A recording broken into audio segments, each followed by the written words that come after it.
Okay, so let's continue on with more Apologies Trilogy, where we are in the second part, I think, or the first part of the second trial. Sorry, we're in the third game, third trial, second part of the first part of the second trial section, I think, is the best way that I can say is this, I believe. So, I think we've just gotten down to the point where, we need to, I think we're about the halfway point at the moment.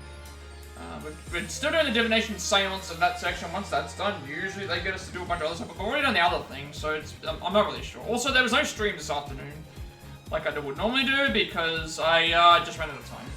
I got everything uploaded. I thought I would have enough time, and yeah, we just ran out of time. So no second stream today, so just this one stream. So we'll.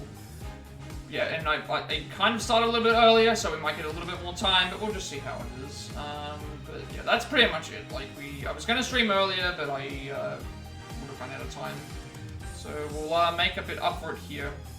Only one stream tonight, but we'll just keep going and see how it all goes. So, yeah, Trial Day 2 is what I was trying to say. So we're on to Game 3, Trial 3, Game 3, Episode 3, Trial Day 2.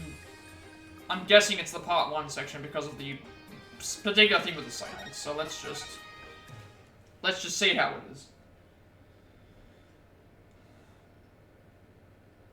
We'll get through that and then we'll see how far. Hopefully we can finish the case today, but I doubt it. But yeah, no stream because I just ran out of time, but it's fine. We can, I'm at about 2.8 average at the moment, so we'll see how far we can go. You are making that irritating face again. Cease that at once. Sorry, but this is the face I was born with. Now let's focus on what is important. What the victim saw in his final moments.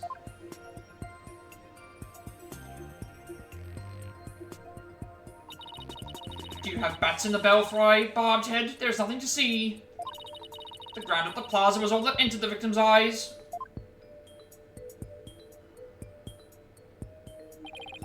That's what I find so strange. On the day before the rite, it should have been impossible to see that pattern on the ground. Impossible, you say? Do explain. This piece of evidence shows why the plaza's ground was not visible that day. I was going to say it would be the newspaper, I think.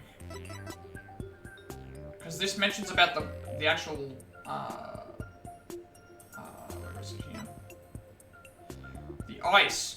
The thick white ice that froze the ground from the intersection of the Plaza of Devotion. So I'm thinking that because the ice was so thick, how could you see, what was there? Take that! This newspaper is an article that's tiny in size, but huge in importance. It says that the ground was covered with thick white ice the day before the rain.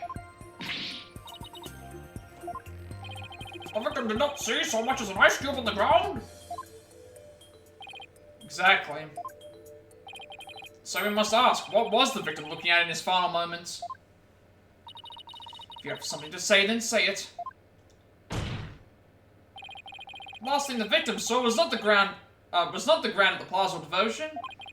This could only mean that he was killed elsewhere.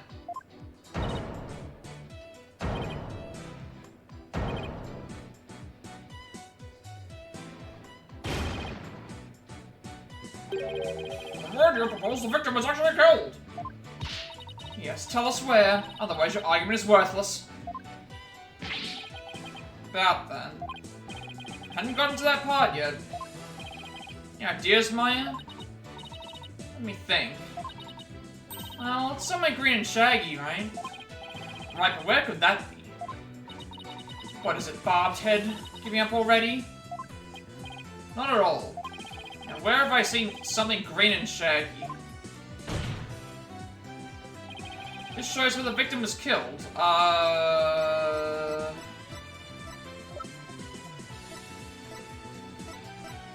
I'm assuming it would have to be somewhere new that we've seen. this here. Oh, I only just noticed this now. Hang on 1 second. I only just noticed this now. There's handprints on this particular thing covered in moss.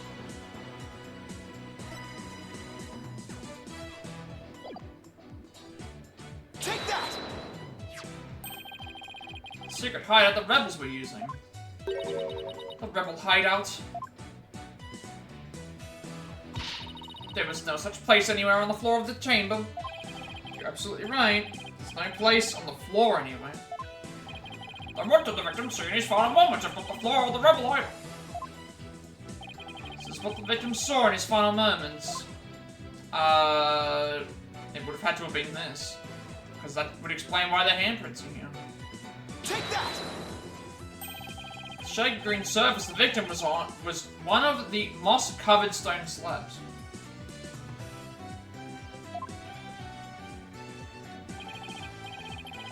As you can see, there are two distinct hand-shaped impressions on the moss there.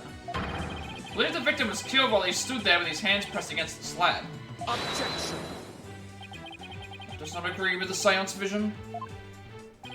However, one cannot declare that they are one and the same. I concur! There is no proof that a murder occurred in the rebel hideout.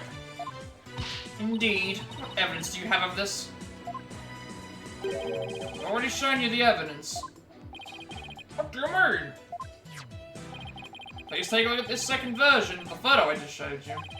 You can see the results of the luminol test I performed in the rebel hideout. This is proof positive that someone had been bleeding in front of that stone slab. Is it true? This information has already been provided to the police. Detective Sky, to whom does this blood belong?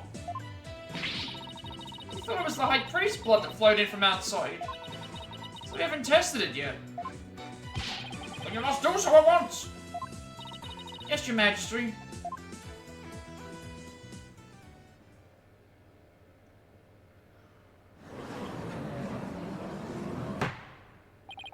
It appears the police have finished testing the blood.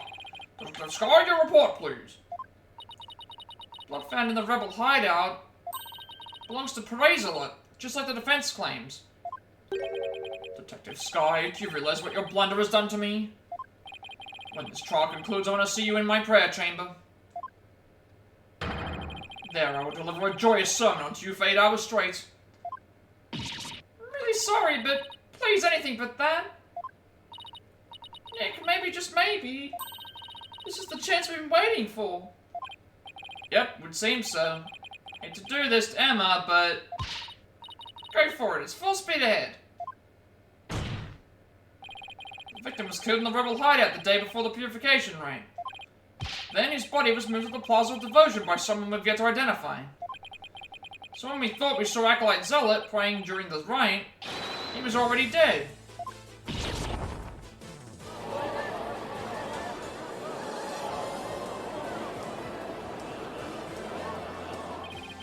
That's not all. He was killed in the inner sanctum.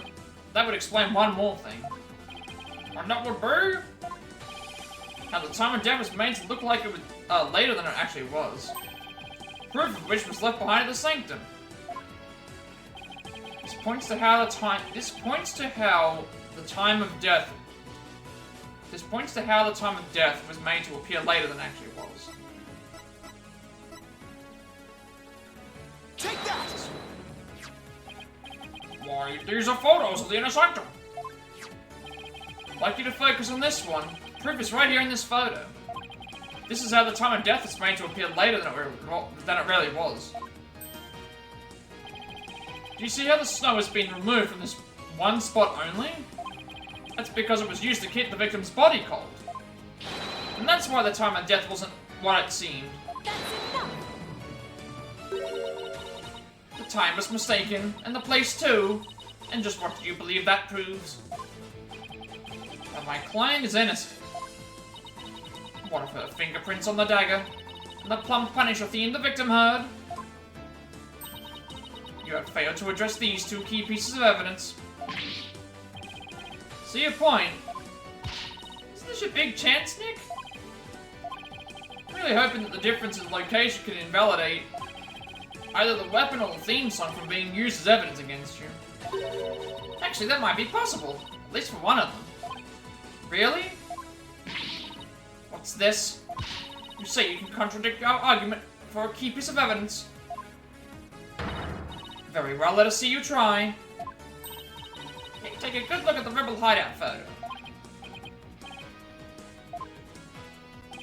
The fence can invalidate this piece of evidence. The Plum Punisher theme. We do have proof, remember, with the clock. The Plum Punisher theme. And how do you intend to support such a claim?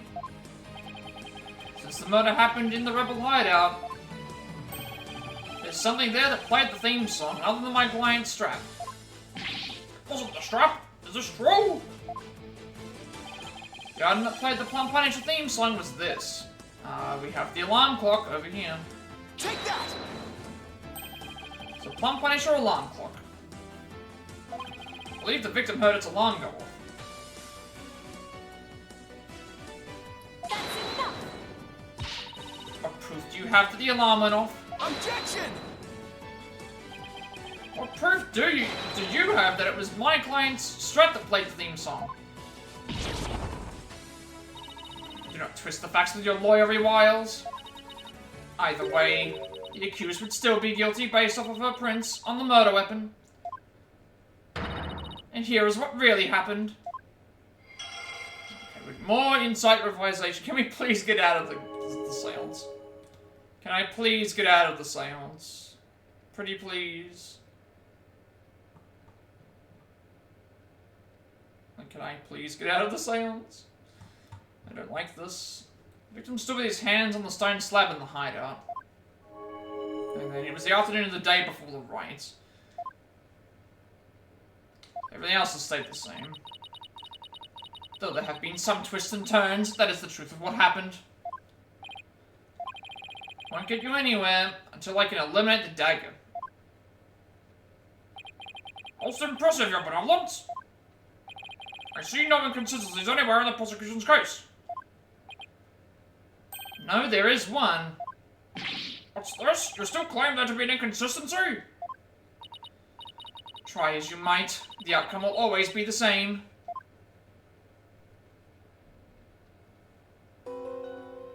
Alright, let's see what's new.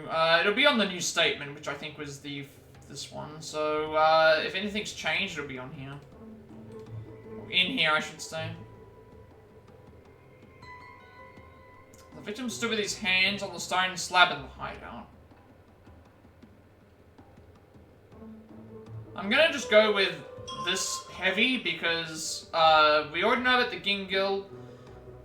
We know about because the Gingil was happening prior to that was happening before the riot, so that would make sense. The Plum Punisher thing you can hear because of the alarm clock. But what's this heavy? What is this heavy sensation, I should say? Objection!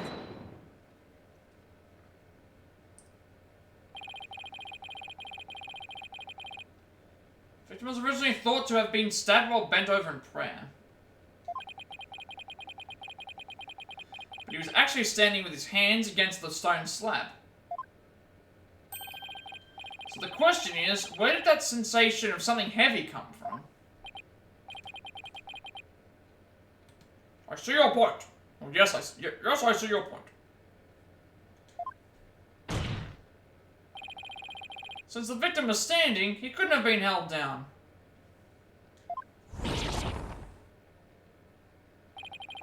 Then tell us, Mr. Wright, what was that heavy sensation felt by the victim? What was it indeed? What was it indeed? What was the heavy sensation Zealot felt? Any thoughts, Maya? I agree, that sense of heaviness seems, important, but...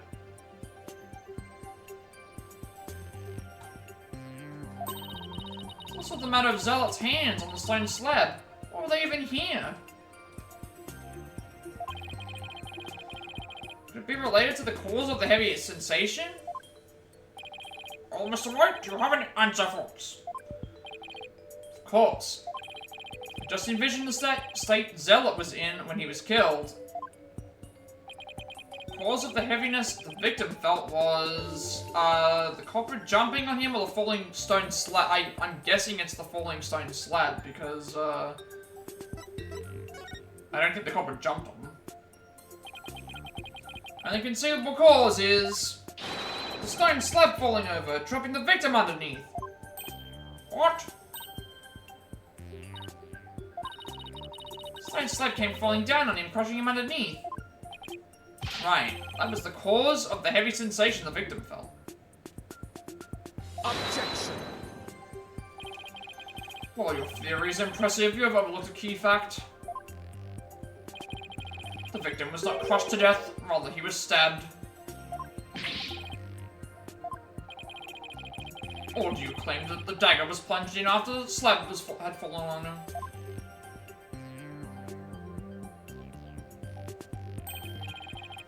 Plus, had the killer been behind the victim, that they would have both been crushed together.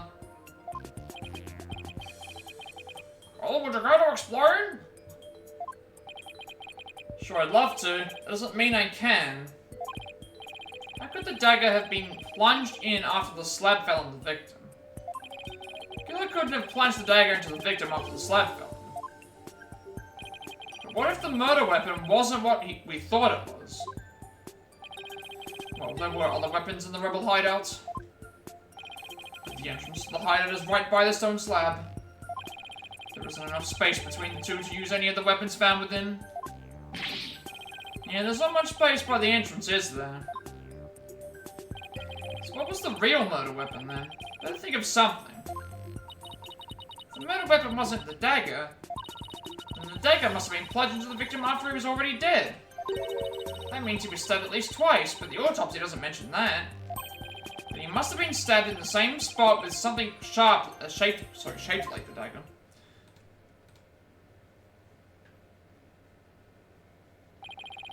Would the defense care to offer an explanation sometime this century? Wait, wasn't there something dagger-like near the scene of the crime? Something that had a shape similar to the warbarred dagger.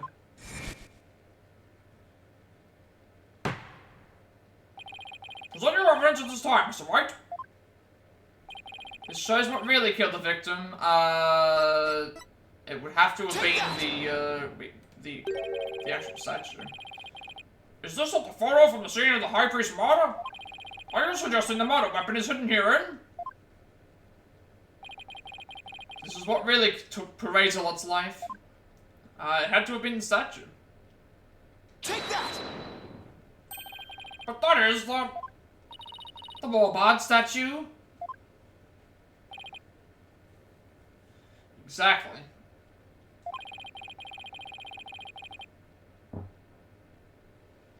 Warbarred statue has dagger-like feathers protruding from it. That is what really took the victim's life. Objection. Imbecile fool. This statue was outside of the hideout. How do you propose it impaled someone who was inside?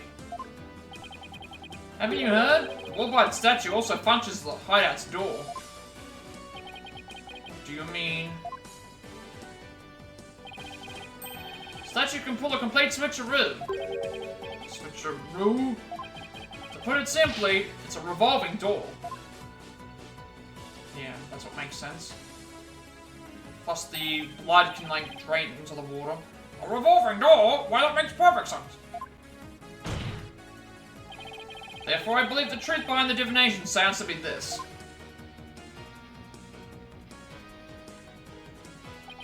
As the victim entered the secret hideout, the stone sculpture came toppling down towards him. He threw up his hands to stop it, but its weight forced him backwards. Unfortunately, the warbarred statue was right behind him.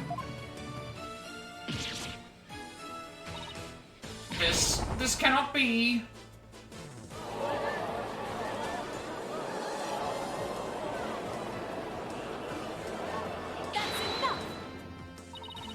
But the accused's fingerprints were found in the dagger. She had held it while rehearsing for the rite. which is when her prince got on it.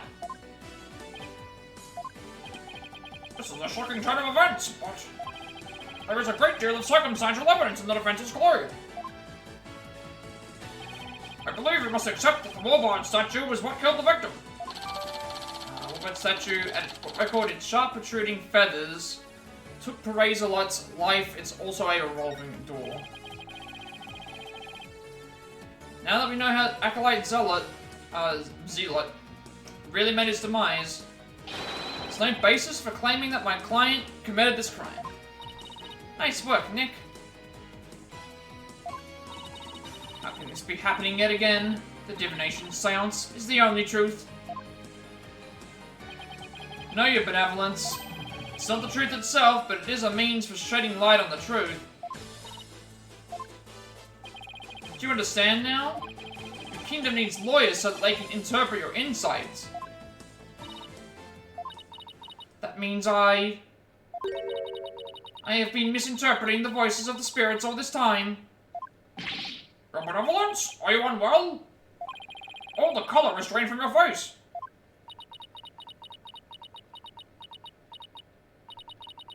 I will be fine. Continue your proceedings without me. As you wish.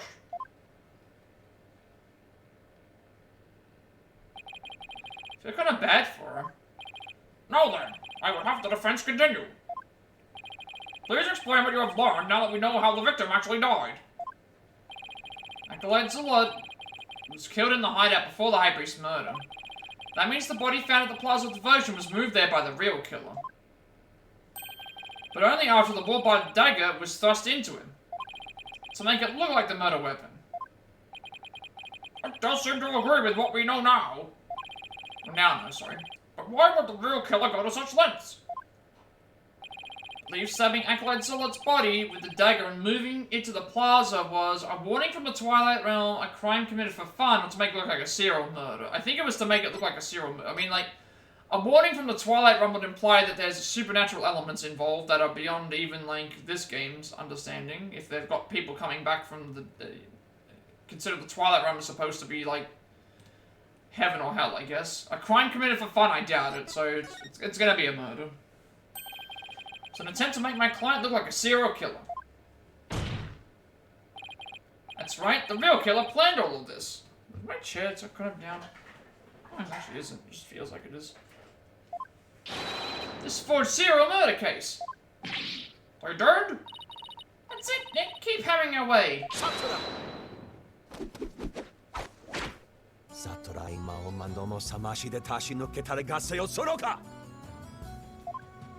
Alright, Lawyer no Jutsu again. Your reasoning has more holes in it than that cheese you foreigners so enjoy. Like those putrid hole-riddled clumps of curds that only a rat like you could love.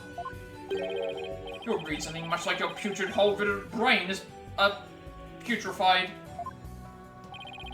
What's his deal with things going putrid?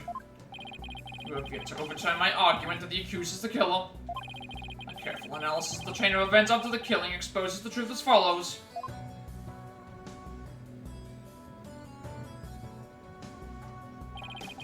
Disguised as Lady Kira, the accused found the rebel hideout the day before the rites. Acolyte Zealot had followed her there after noticing her suspicious behavior. Caught by surprise, she pushed the stone slab toward him. And we know the rest.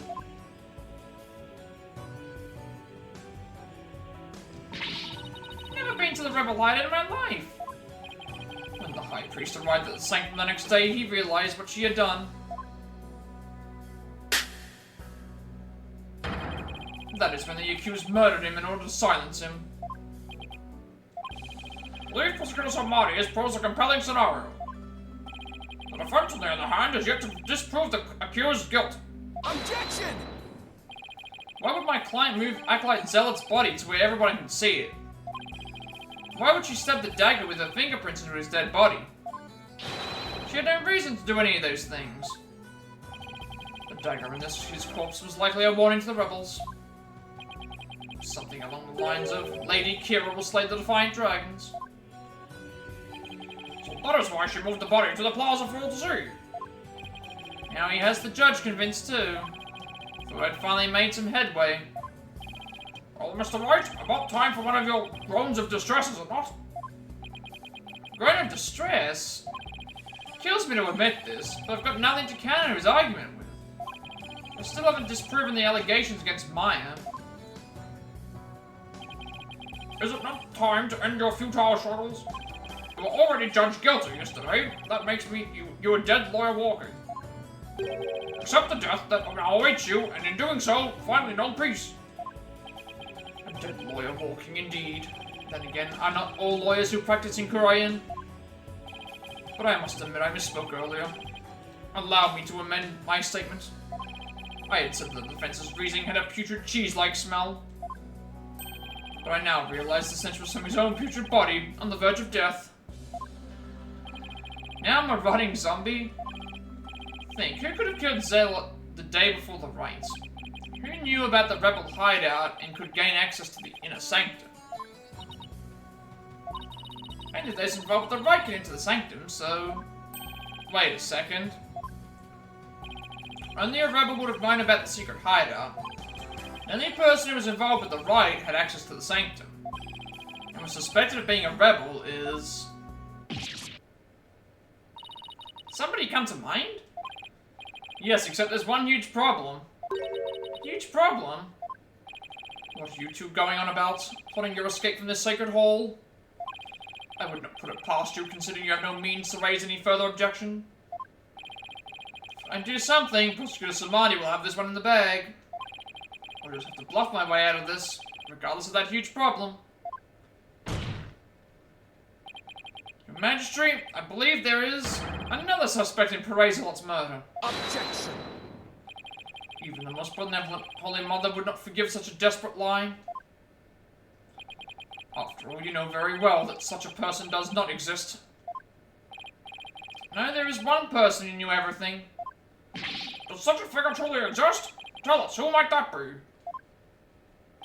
I believe the prime suspect in Acolyte Zealot's murder is... the only people who had access to the rite were Maya, Believe, Tyrosted Me, and Praise-A-Lot. And the only one of those that was suspected of being a rebel was Tyrosted Me, so that would mean that he had to have committed that murder and then been killed himself. Take that! It had to be someone allowed to enter the sanctum who knew of the hideout. And that would be the High Priest. He could have committed the crime if it occurred the day before the rite. Talk to them! You would pin a crime upon the dead, knowing very well they tell no tales. Have you no shame? Dead men tell no tales. That is definitely a problem. If only the High Priest could tell his side of the story. They can, can't they? Do you have something on my face? Wait a second. Could this actually work? Oh no, don't tell me you have some of my breakfast caught between my teeth. No, if there's even the slightest possibility, I'll have to go with it. Your Majesty? Dead men do tell tales. Therefore, I would like to request the High Priest's testimony. His testimony? I'm just told you propose we get the deceased to testify.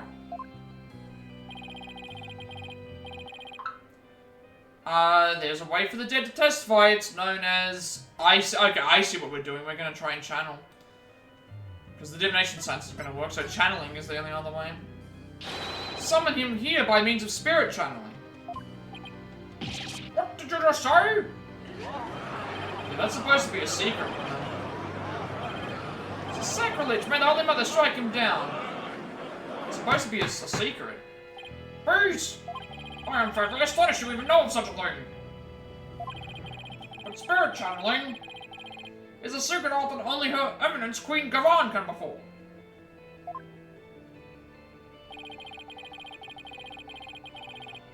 And Her Eminence is far too busy with other duties to perform it at our pleasure.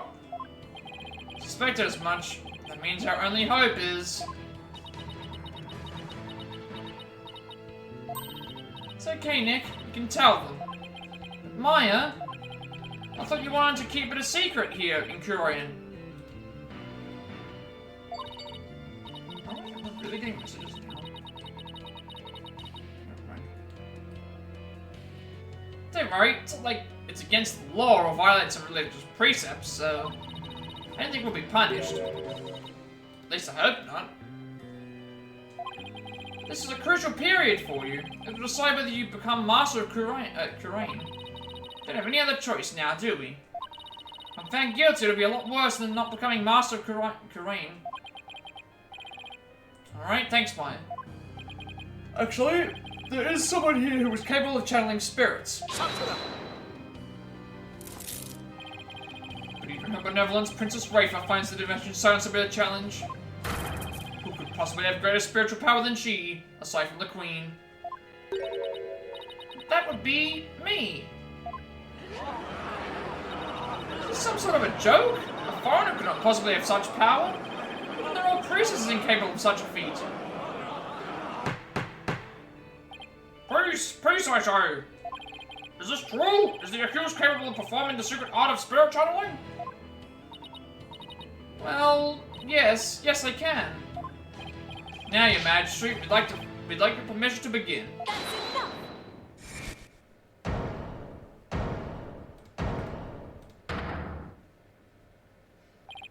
Your benevolence? This is an outrage. An outrage, I say. First you make a mockery of the divination seance, and now spirit channeling. Benevolence speaks the truth. Spirit channeling is a sacred right. Foreign devils, I say they should be put to death immediately. Still your voices. Barbed head, spirit channeling is a most sacred and secret of arts. Are you prepared to face the consequences of what you propose? Yes, I am. Your benevolence, are you saying you approve of their use of spirit channeling? I will judge whether their claim is true. If this is but another of their lies, they shall be executed on the spot. Very well then. Your benevolence? What if the accused accidentally called forth an evil spirit? Do you truly believe this foreigner is capable of channeling spirits? No, but I want to be sure, as I am responsible for the safety of all present. Well, an inexperienced practitioner could inadvertently call forth a dangerous spirit. But do not fear, for I have a Megatama of parting. With it I can send spirits back to the Twilight Realm by halting the flow of spiritual power. What is a relief indeed! These foreigners have thrown down the gauntlet. Let us not shirk from their challenge. We must prove them guilty and deliver their last rites. Do I make myself clear, Prosecutor Sadmati? Perfectly, Your Benevolence. Very well, the accused may channel the High Priest spirit. But first, we must take a short recess to prepare. We will resume as soon as the preparations are complete. Until then, this court is adjourned.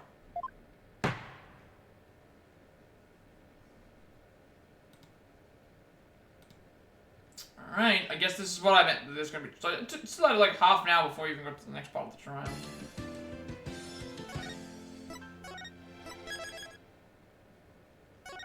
So considering we have like. As long as it doesn't take like 3 hours, we could probably get through this. My 12th High Court of Kurai Inn accused lobby. Considering we've had 3 streams on just this one case. Sorry, Maya, but this was the only way. You sure you're up for this? Thanks for believing me, Nick. Even though I don't know if my channeling abilities were on point yet. Right. Well, she started training here. The success rate was only about 30%. I know you can do it, Maya. At least I hope she can. So you sure you're ready? Yeah, at least I think so. You don't sound so confident. What about all your training? Training's one thing. Actually doing it is another. I see. Uh-oh. She fails to channel the High Priest, but are as good as dead. Relax, Nick. You can count on me. I'll show you what my training's done for me. This will be a moment you never forget. Okay, just hope it's unforgettable in a good way. Once we hear about Abbot Imi's story, I'm sure the truth will come to light. Hope so, but he was hiding the fact that he was a rebel, so... I doubt it'll be as cut and dried as all that, I should say. They are ready for you. Please return to the Hall of Justice at once. Okay, Maya, I'm counting on you. You got it. Here we go.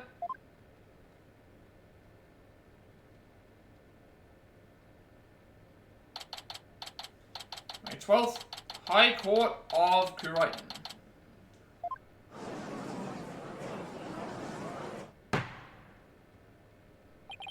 We have received official approval for the accused to channel a spirit here today. Now, if you will, Miss Faye, please proceed. Yes, Your Majesty. I can't believe this. Only the Queen should channel spirits. Execute them. Put them to death right now.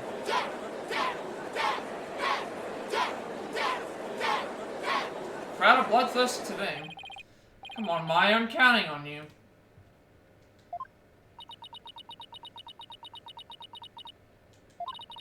I've been studying here in Kurian for 2 years now. So that one day I will be the master of Kurian, a village of spirit mediums back home.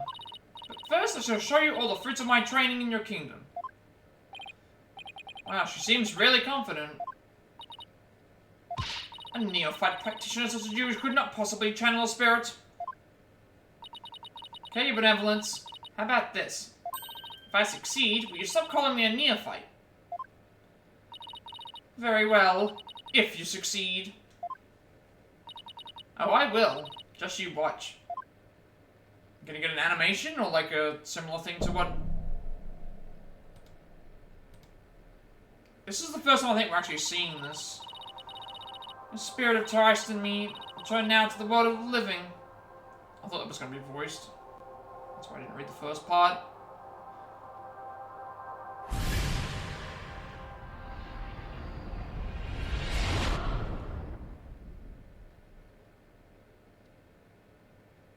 There we go. There we go. They come back in the clothes of the previous character. What is this place? Oh my! No, this cannot be. Polkonka. It's the High Priest. The accused really can channel spirits. I don't believe it. The accused spiritual power is the real deal. Go, Maya. I do not understand. This cannot be. This simply cannot be. I must step out now before I forget myself. Albert and me? This be the Twilight Realm. What of this? Luxurious mane of hair. Is it perhaps a gift from the Holy Mother for decades of faithful service? Albert and me? My, but if it isn't His Majesty, have you two been shuffled off that mortal coil? Please do not count me among the dead. It is only you who has passed on. But the spirit medium Maya Faye has brought you back amongst us today. Why, Acolyte Faye has mastered the secret of spirit channeling? Suppose that explains these gorgeous locks. When I pass from this world, I too hope to be channeled with a full head of hair. That would be for the briefest of moments. And give thanks for the splendid praise be to the Holy Mother. However, this kimono is a bit too snug for my taste. If you would excuse me.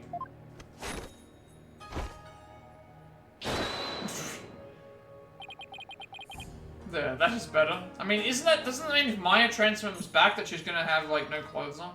Basically. Can we get to his testimony now? I wish he kept his top on. Why, you were that foreign lawyer that people speak of as late. And this is not the Hall of Justice. Why have I been summoned here? Forgive us for calling you back from your eternal rest. But you have been accused of murder. Let me ask you to testify on your own behalf. I have been accused of murder? That is troubling indeed. What's with that crazy pose? This is really cause for such astonishment. Even the lowest of monks can achieve such body control with the proper training. Wonder if Albie will be able to do that someday. Will the defense please explain the situation to the High Priest? I'd be happy to. Your disciple Perazalot has been murdered. It happened on the day before the purification rite. And the crime occurred in the rebel hideout hidden within the inner sanctum. Acolyte Zalot, he has been killed? Who would do such a thing? Someone who knew of the hideout and had access to the inner sanctum. In other words, you, Abbott and me. After all, weren't you secretly a rebel?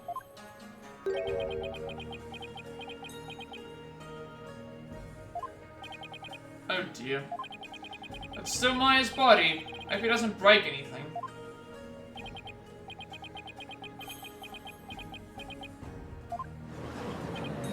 Wow, the High Priest is amazing! I think he had mastered such an advanced prayer pose. He's still worthy of our veneration, even if he is a rebel. Praise be to the Holy Mother! Praise be to the Holy Mother! Oh my rebel allegiance has been exposed. Not even my wife knew of that.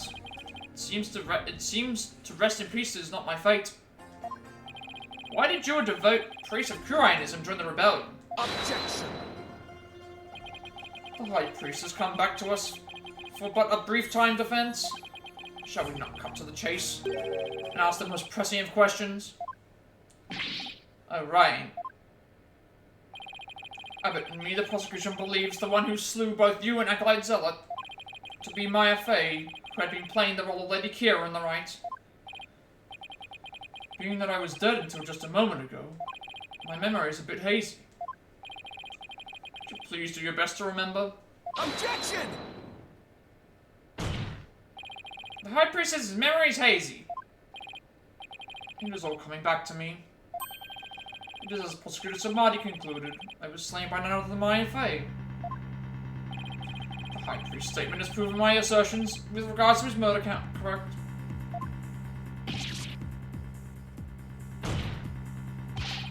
Hang on a second, I'm gonna sneeze.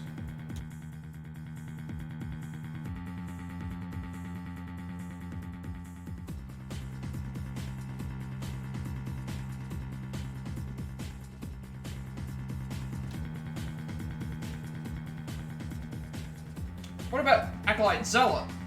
You were the one who killed him, weren't you? I know naught about my disciple's murder. Furthermore, I have an alibi of my own.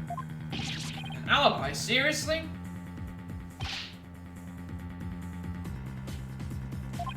It seems the testimony the defense had been hoping for isn't working against him. Now, Abbott and me, your testimony if you please.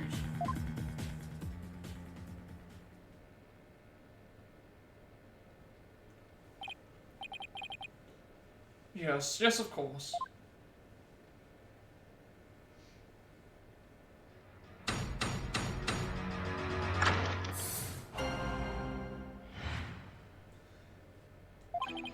I have an ironclad alibi for the time during which the murder took place.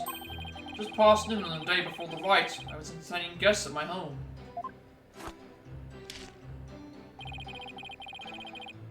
And I believe my guests can corroborate this.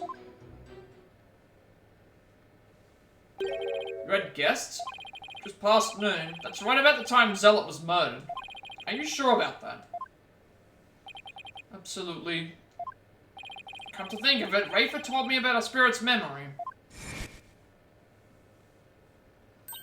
A spirit's memory is cut off at the moment of death.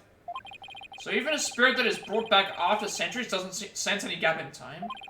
Between the moment of its death and the moment it's channeled. Yes, and yet it clearly recalls all of the memories it had in life. High Priest seems to know exactly what he's talking about. So the question is, what would be the best angle of attack? Well, pressing all of the statements, of course. That's always what we do first. I have an alibi.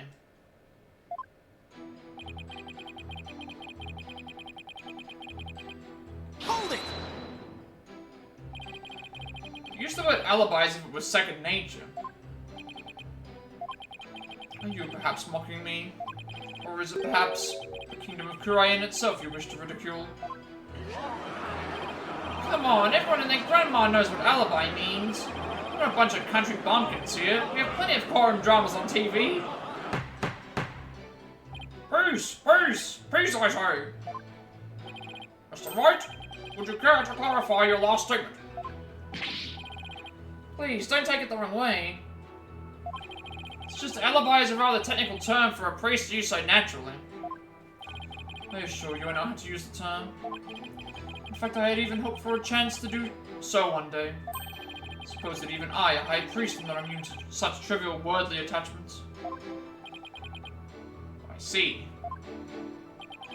Still, he seems unusually calm and composed. It's almost as if he had prepped himself for something like this.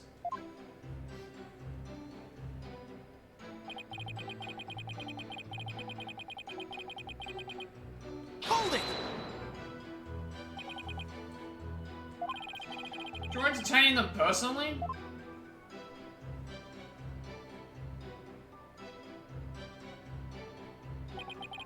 That I was. We gathered around the table for a most enjoyable conversation. Said his guest could corroborate his alibi. It can't be good for our case. Are you sure that was the same day as the murder? Maybe you've misremembered. Do not doubt my mnemonic faculties. I may have died, but my memories up to that point are crystal clear. Sorry, it's pretty scared for a priest. Oh, I guess I should have been known better to doubt his memory. Why are we getting... Really? I'm getting bots now. Cheap viewer bots at this time of night. Okay, get rid of you. See you later.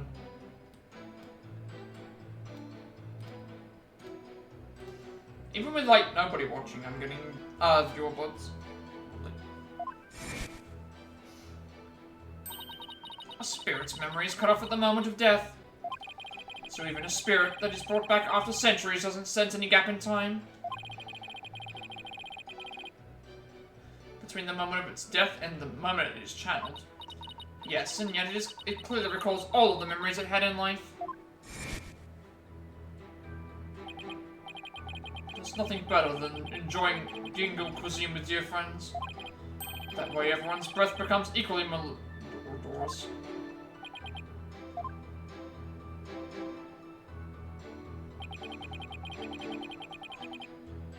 Hold it!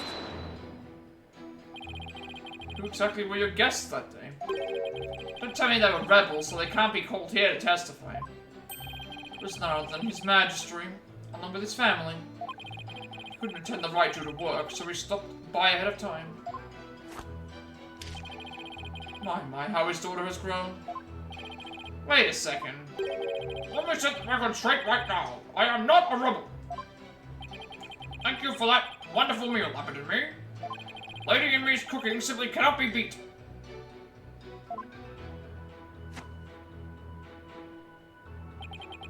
So there you have it. When exactly was His Majesty at your home? He was there from 2 PM to 3 PM. Indeed, precisely the time period within which Acolyte Zealot was slain. Yes, and we had a rousing chat concerning the game of Kachu Dema. I'll just have that added to the testimony. After all, it was I who visited the High Priest's house. So that would mean this statement here is probably the one that we have to do something for, the new one. Hold it!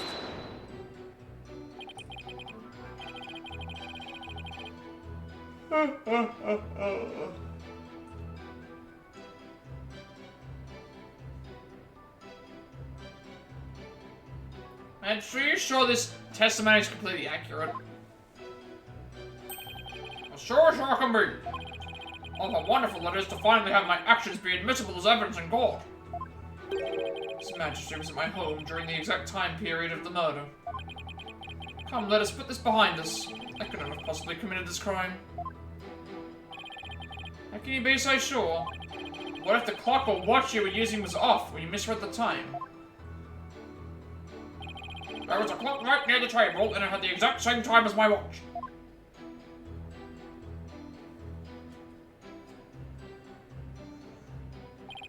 Now, do you understand, lawyer?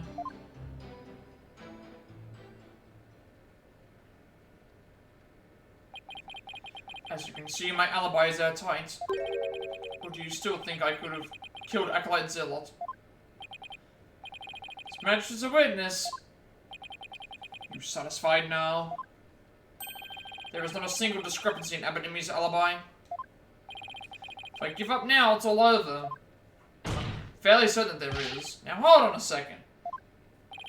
Is there anything wrong with the High Priest's testimony? I think that there is because of him mentioning the times. There is a discrepancy in the High Priest's testimony. There is? Well then, perhaps you could explain what it might be. This is what was wrong with his testimony. The prayer face was short, he's too friendly with the judge, he knew the time of the crime. It would be that he knew the time of the crime.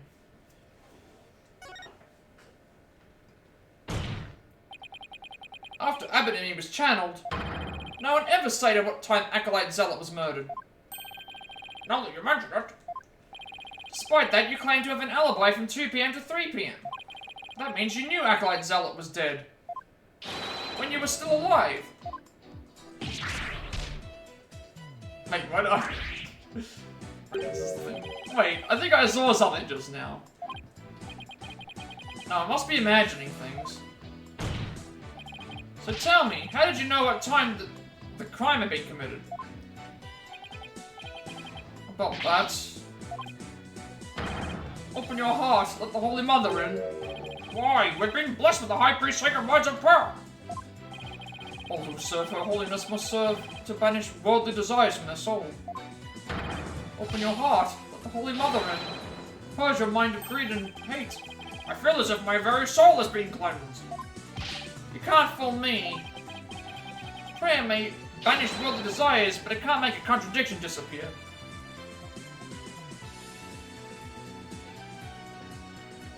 Welcome in, Plat. Hope you're doing well this, you're doing well today.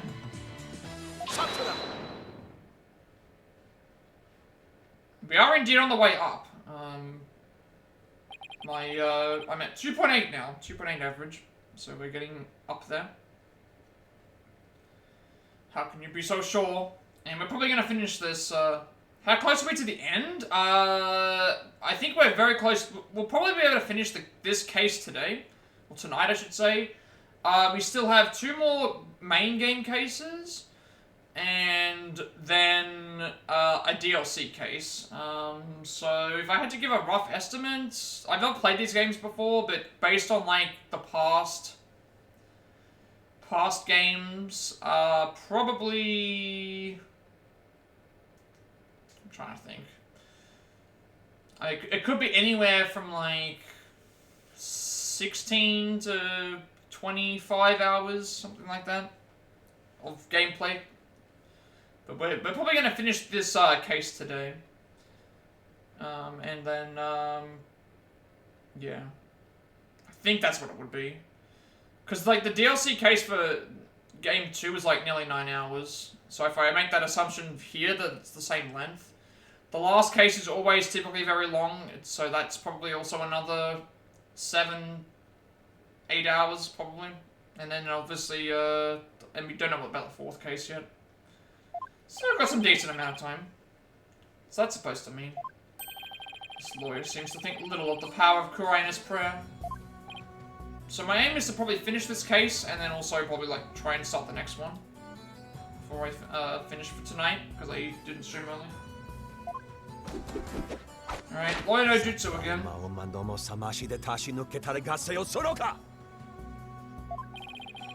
Abedimi was at home during the crime. Knew of what happened at the hideouts. I believe this can be explained thusly. He must have had a way to monitor the hideout from his home.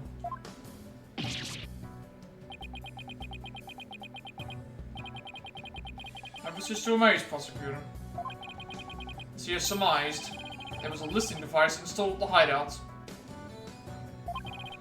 They allowed me to instantly learn anything unusual, even when I wasn't there. Remember, the rebels had been using this as a top-secret hideout.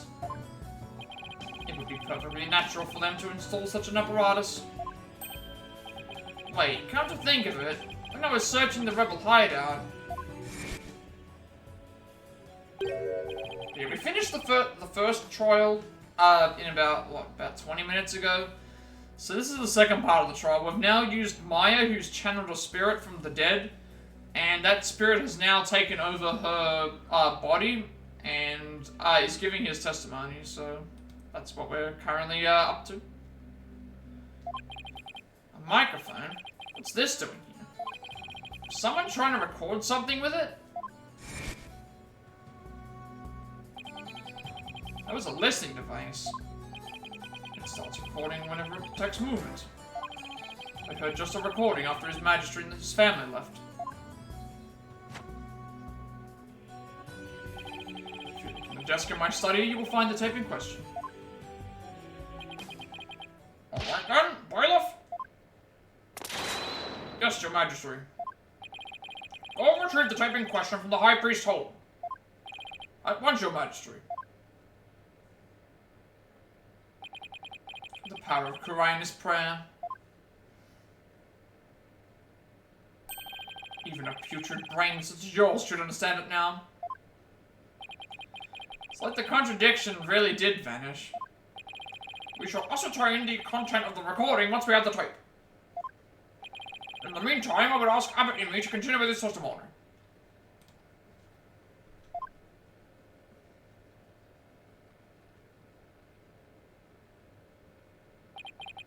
Very well. This is a new testimony, I think it is. Isn't it? Heard everything. I was entertaining his majesty and his family when the crime occurred.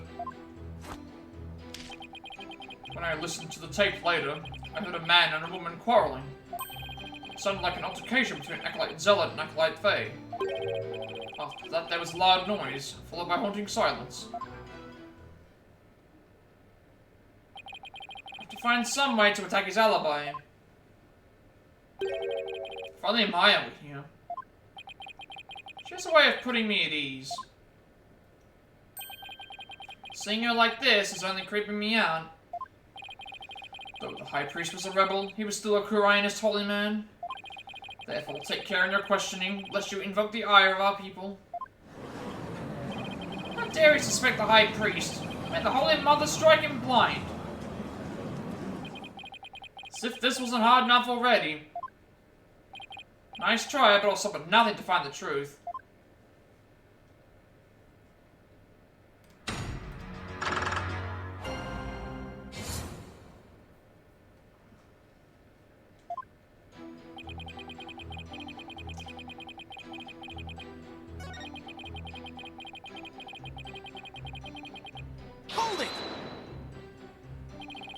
You heard everything from a recording? Indeed. Each night I would secretly check what the listening device had recorded. Would have been in serious trouble with my lovely wife had she discovered my secret. Can you really tell what happened by the audio alone? Long years of ascetic training have sharpened my hearing. It is but a simple matter for me to ascertain a situation by the sounds I hear. Practicing Kurianism improves your hearing? Hearing is but one of the senses it can improve. If one can focus and attain inner peace, all 5 senses can be sharpened. Why, the warbird over in the bazaar just cried. Did you hear it? Give me a break.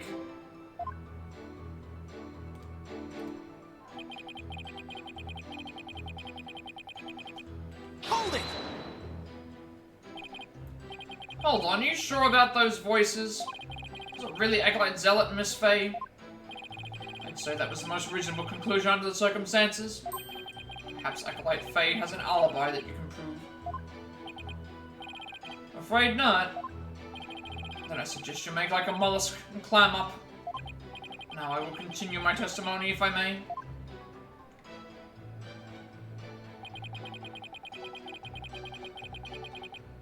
Hold it! A loud noise? I'd say that's worth looking into. It is a very terrible crushing sound. Poor Acolyte Zealot. Must have felt so heavy. Must have been the sound of that stone slab falling over. Should I have him add that statement to his testimony? Typically we want them to add the things to the testimony. Please add that statement to your testimony. As you wish. Typically we want them to do that because it gives us extra things to press. Describe the noise of a terrible crash. Hold it! Wait, the terrible crash claims to accolade Zealot's death? Yes, the sound, no doubt, was poor Zealot's death now. Such a tragedy, for he was a fine disciple.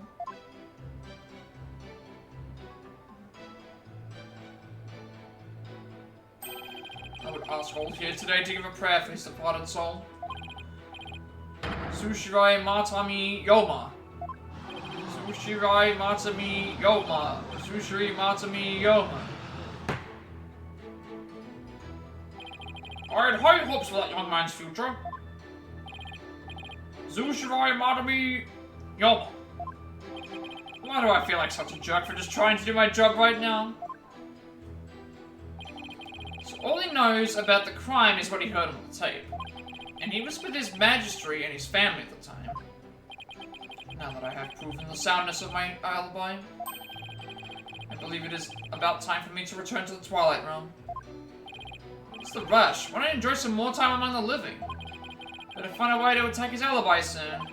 I'll just have to press harder and hope something useful comes up.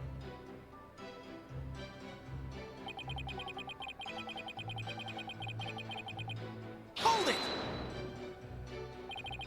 We're entertaining his manager and his family during the crime.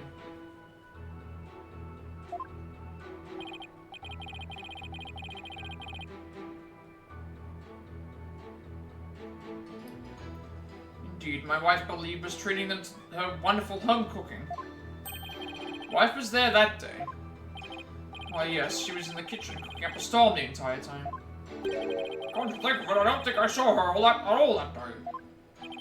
She takes her culinary duties most seriously, you see. That is why she was in the kitchen cooking without pause the entire day. So the judge never saw Mrs. Enemy. Should I have Abbott Enemy add that statement to his testimony? Again, I think it's another one of those things where you just keep adding it. Please add that statement to your testimony. As you wish.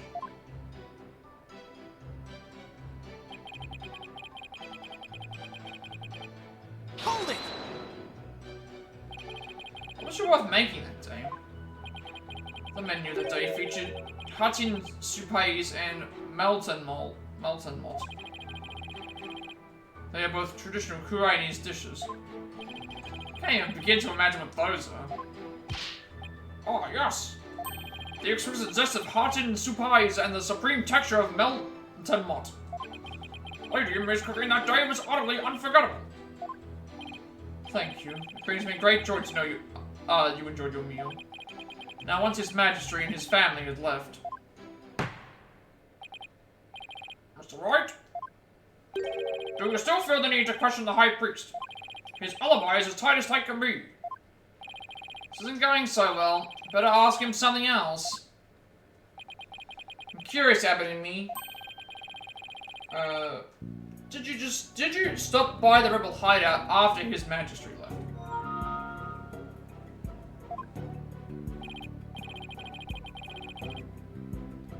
Yes, I thought it would be wise to assess the situation. As I said before, there was nothing to see.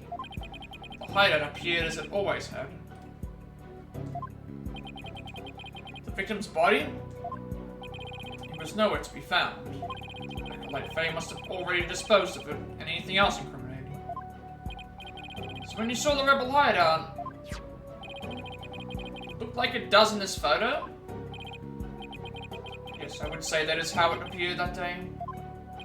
So the stone slab had been put back in place. Hideout updated. It was just happened to make sure of the incident, okay. Mr. Wright? Is it not time to concede defeat? No, wait, I need just a little more time. If you insist. Oh, I guess we're going back to the... Going back to the... I think I've pressed all of the statements we would need to press because of, I don't think it was... It sounded like we've already, like, gone as hard as we need to on that one. We can probably present that photo that got updated now to this statement. Objection!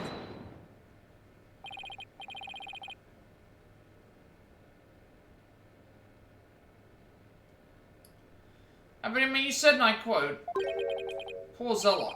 Must have felt so heavy."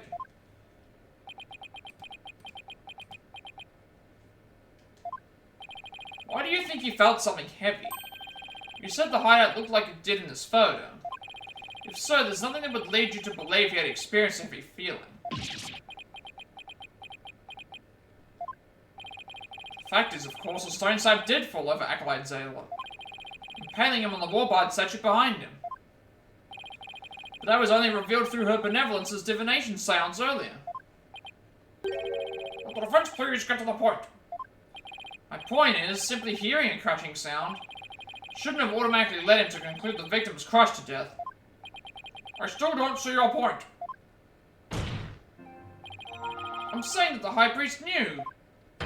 He knew how the victim was really killed. Why? And that is, information only the real killer could have known.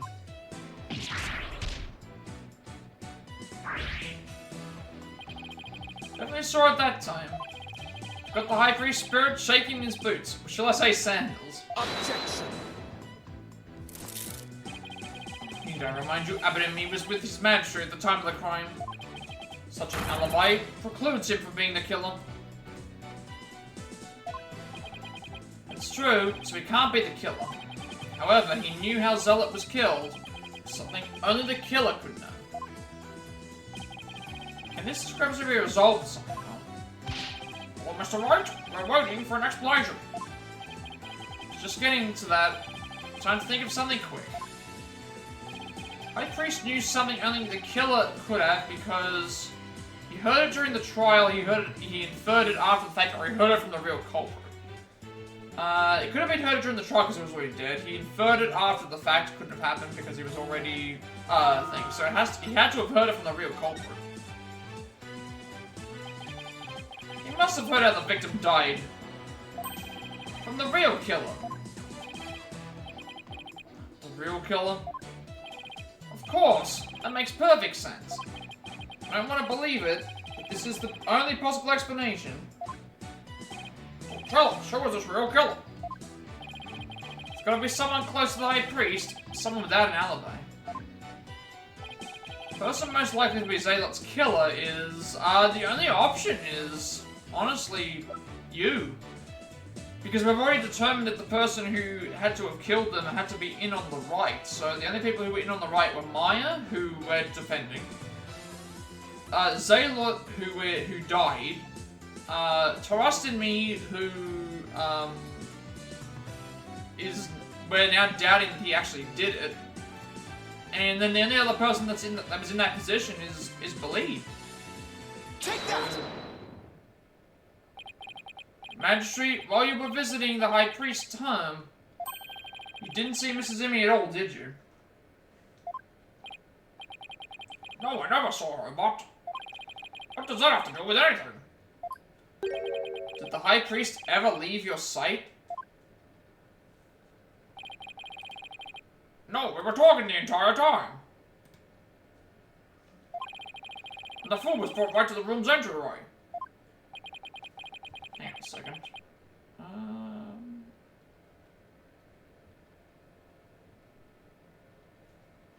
Something. So the High Priest has an ironclad alibi. But his wife does not. What the devil are you insinuating? I'm insinuating that Mrs. Emmy might have killed Acolyte Zealot.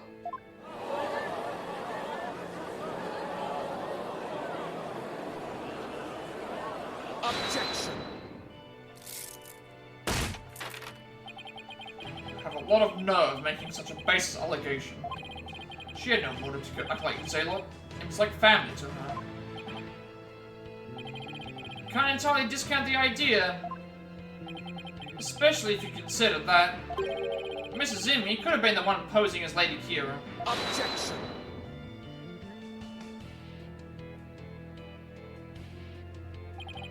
Even a fool must temper his foolishness at times. Or do you truly believe Lady Kira would kill Acolyte Zealot, though he was not a rebel? Objection! As we all know, the High Priest was secretly a rebel. It would follow that his favorite disciple could very well be a rebel too. Are you suggesting that Mrs. Umi killed her husband as well? And sad as it is to think she killed her own husband to rid the kingdom of rebels, I don't think we can rule it out.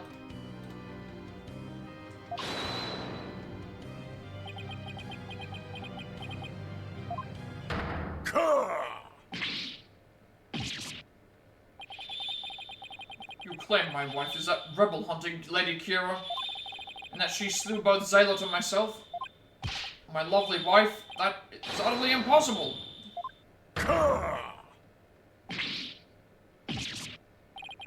I've never seen the High Priest so angry. It is as Abbot Imi stated. And the accused has already been found guilty of his murder. It is far too late to overturn it. That's right, Mr. Wright. I'll apologize to the good priest before he gets angry again. Quickly now. No, I'm not going to apologize. The true identity of Lady Kira is a major piece to this trial's puzzle. Admit it, Abbot Imi. Your wife, Lady Imi, killed you. Yet even now you continue to lie in an effort to protect her. How absurd. It appears the lawyer has forgotten. My lovely wife could not possibly battle the rebels in the guise of Lady Kira. For we were blessed by her holiness, and she is with child. Praise be to the Holy Mother. Completely forgot about that. That abominable Lady Kira figure who slew me and Acolyte Zealot was the accused. This is bad, but I can't give up now. Don't forget, my client doesn't have the strength to fight rebels either.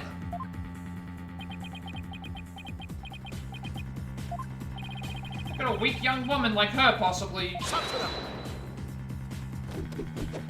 Oh, what an entrance.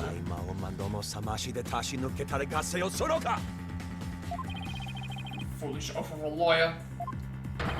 If only you were as blessed as Lady Imi. Surely the accused possesses the strength, or should I say the power. The power to battle those black-hearted rebels. What are you talking about? My good prosecutor, I see you have come to the same conclusion as I. Such keen insight. Then you have figured it out as well, Abbot and me. May I ask you to explain it to this putrid-brained lawyer? Certainly, for I cannot allow him to frame my lovely wife for murder.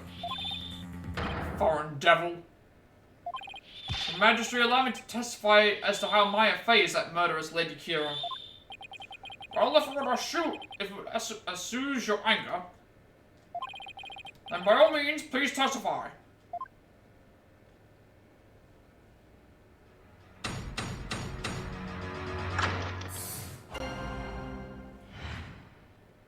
Maya Fey is Lady Kira. Like Fey channeled Lady Kira's spirit. She is a spirit medium who knows Lady Kira's true name, so she could have done it. So it was the real Lady Kira who returned to root out the rebels among us. She attacked and killed me with a strength far beyond any mortal woman.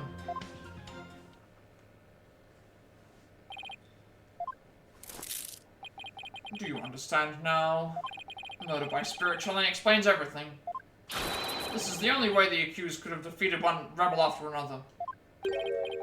Indeed, I am a living, or shall I say, dead proof of her terrible power. Why is ability to channel spirits? It's come back to haunt her. Now, is it not time to let it go and move on defense? No, never. I'll never give up. Now what? Think. How can I prove that Maya couldn't have channeled Lady Kira?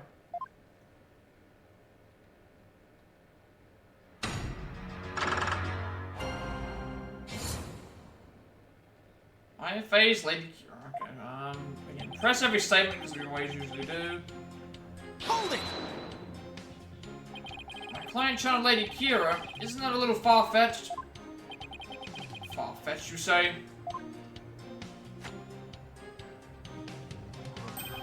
Why, the very fact that I am here proves that she has the power to channel spirits. If no proof she actually channeled Lady Kira. Oh, but I do.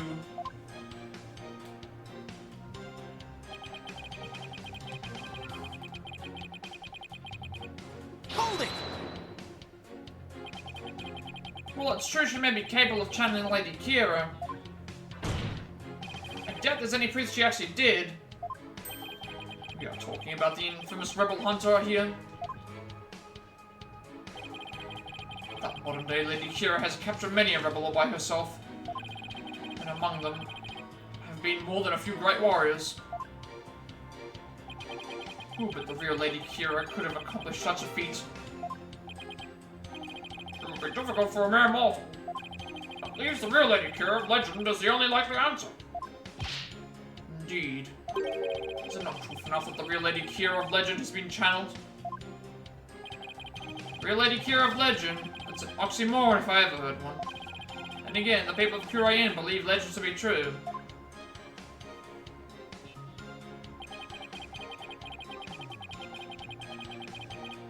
Hold it! Lady Kira's an actual person? Do you really believe there ever was a woman that powerful? One capable of battling rebels much bigger and stronger than herself? There is no way to prove that. But to doubt the existence of Lady Kira is to doubt Kurayanism itself. It is not for us to question, we must simply believe. Yeah, how dare you doubt our legends? You regret saying that you Kunon. Lady Kira's gonna strike you down. Won't get anywhere until I can refute their claims with some evidence.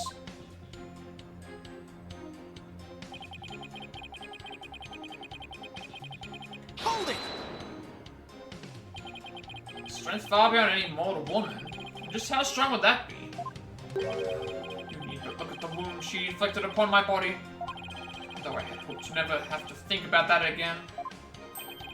The wound was pretty deep, and there was a tremendous amount of blood. While Acolyte Zalot was rather small in stature, he was strong. Nevertheless, he was no match for the sheer strength of Lady Kira. My spirit channeling is proof that she's Lady Kira. This is not good, but to prove she didn't channel the original Lady Kira. Alright, well,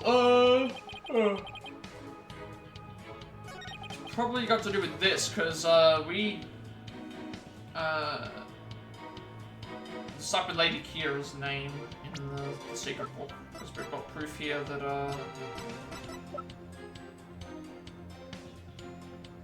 so this tome is only given to the one who will play Lady Kira in the Rite. But it didn't give you the name. Objection!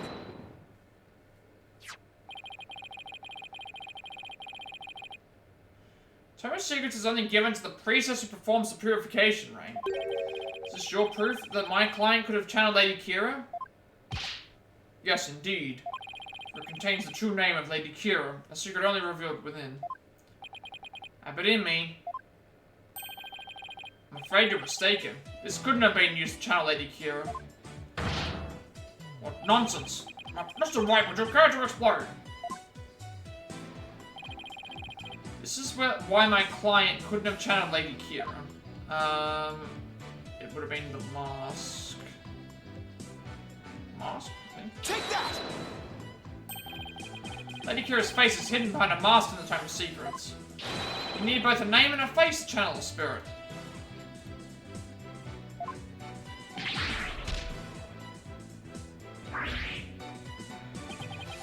Without a face, it would have been impossible for my client to channel Lady Kira. Or Mar. Therefore, the claim that she became Lady Kira by means of spirit channeling is patently false. With Lady Kira out of the question, my client had no motive to commit murder. But then, what was the rebel hunting Lady Kira I've been reading about in the paper? Yes, who is this other suspect if indeed there is one at all? Let's hear the defense's brilliant deduction.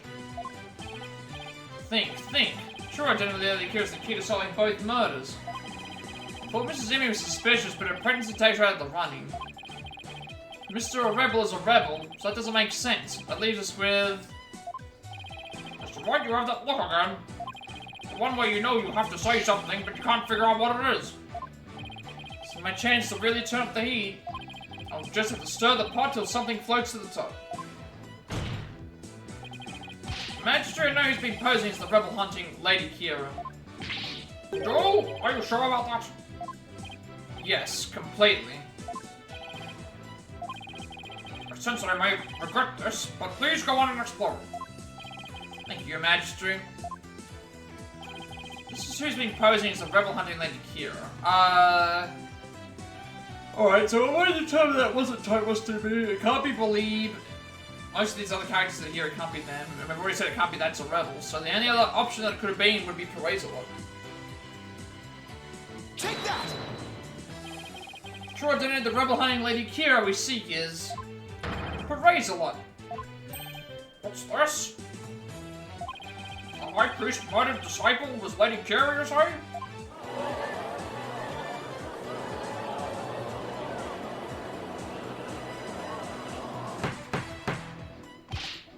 Peace, I say peace! The defense will continue. Yes, Your Majesty. Would have done the list of suspects until there was only one left. Objection! But a process of elimination isn't the same as solid evidence. I assume you have evidence to back up your claim. Yes, of course. I will have some in a moment, that is. At least I hope so. Maya wasn't Lady Kira, and neither was Mrs. Emi or any other possibilities. That leaves Zealot, and I have the evidence to prove it. The evidence that proves Acolyte Zealot was posing Lady Kira is this. It would be this. Because only someone capable of entering the priest's home could have delivered it, which would mean that it would have been able to be delivered from, with Perezalot. This is what proves Acolyte Zealot was Lady Kira. Lady Kira's warning letter. How absurd.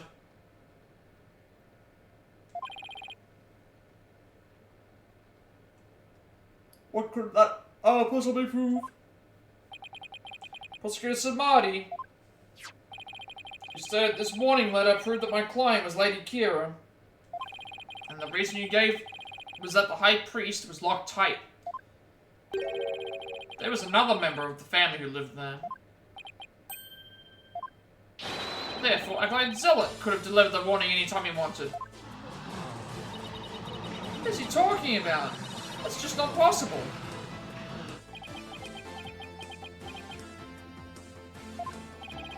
Did you say Lady Kira was not the culprit, but rather the victim? That's exactly what I'm saying. What? That would overturn the entire premise of this case. This trial has proceeded on the assumption Lady Kira is behind the serial killings. But if Lady Kira is one of the victims, who was the killer, and what was their motive? And the suspect left is Mrs. Inme, and there's only one possible motive. What if Mrs. Inme is a rebel? What? You're still bent on casting suspicion upon my lovely wife? Blasphemer! You have no evidence of this. Repent for the mistrust in your soul. Objection! Well, since you have no evidence either. After all, the dagger with my client's prints on it wasn't what killed Acolyte Zealot. The plum punisher theme that he heard could have been an alarm clock. That means all of the evidence linking her to the crime has been called into question.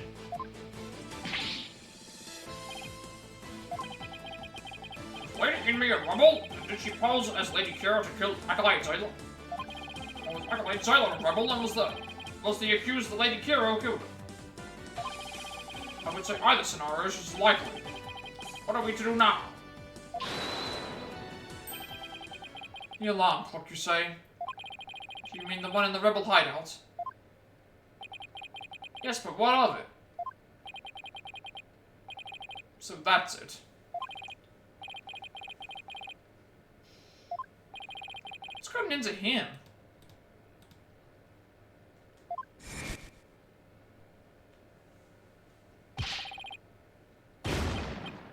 Is he breaking down now? Admittedly, just what is so comical?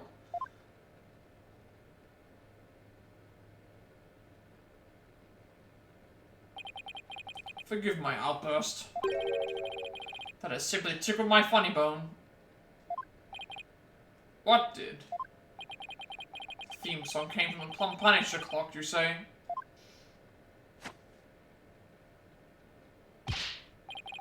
That alarm could not possibly have gone off. What makes you say that? The clock was working just fine the last time I checked. Try using your head for a change.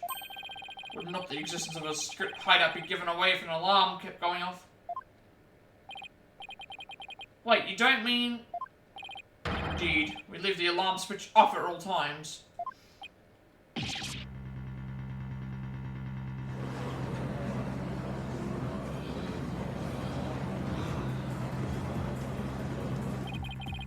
In that case... I'm sad to say that the defense's claim does not hold water. Prepare to respond, Mr. Wright. This can't be happening now.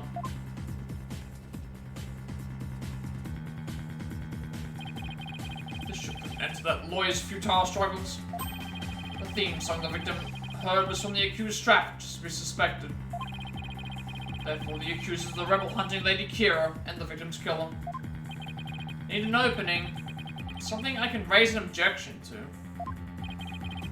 The Punisher theme song act like Zayla heard in his final moments. I too heard it by way of the listening device. Did you really? If you had heard it, why didn't you testify to the attack before?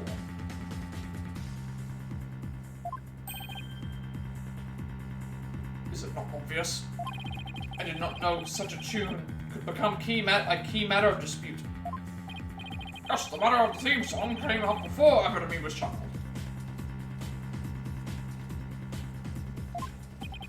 Alright, well then. What if he's lying about the clock's alarm being switched off? Miserable wretch. That would be a pointless lie, one easily disproven. If you check the clock, you will see that the alarm is in fact switched off. And to think of it, what a fine item. And this switch, if I'm right, we set the switch back in the off position before we left. I remember hearing it clearly. Those distinctive taiko drums in the intro are etched in my mind. They went...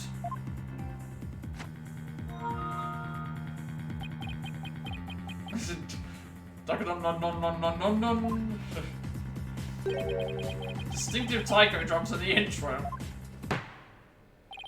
This trial has gone on far too long. Shall we move ahead to the verdict phase now? By all means, let us also return Abbot Amy's spirit to the Twilight Realm. Before I go, let me say a word to my darling wife. Objection!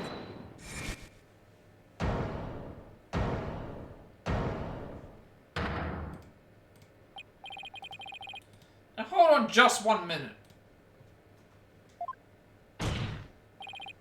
Magistrate?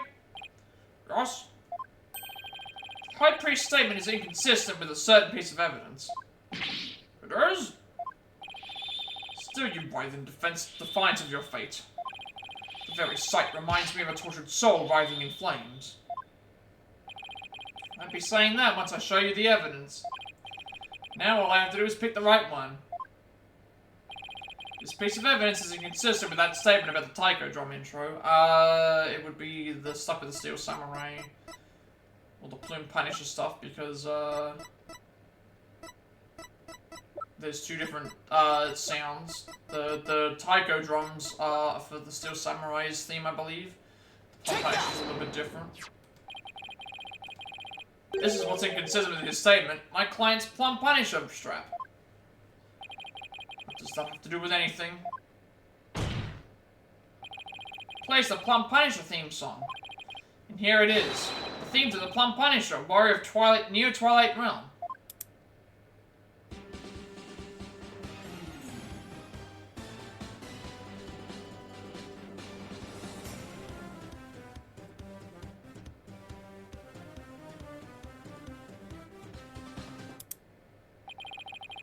See what I mean? The music the victim heard in his final moments might not have been the Plum Punisher theme song. I'm afraid I am not following you.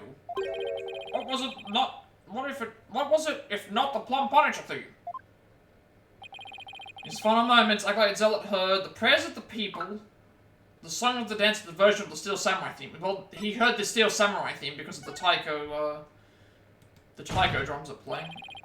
There are no taiko drums in the intro of the Plum Punisher theme, so what Acolyte Zealot actually heard in his final moments was the theme of the Steel Samurai, Warrior of Neo Old Tokyo.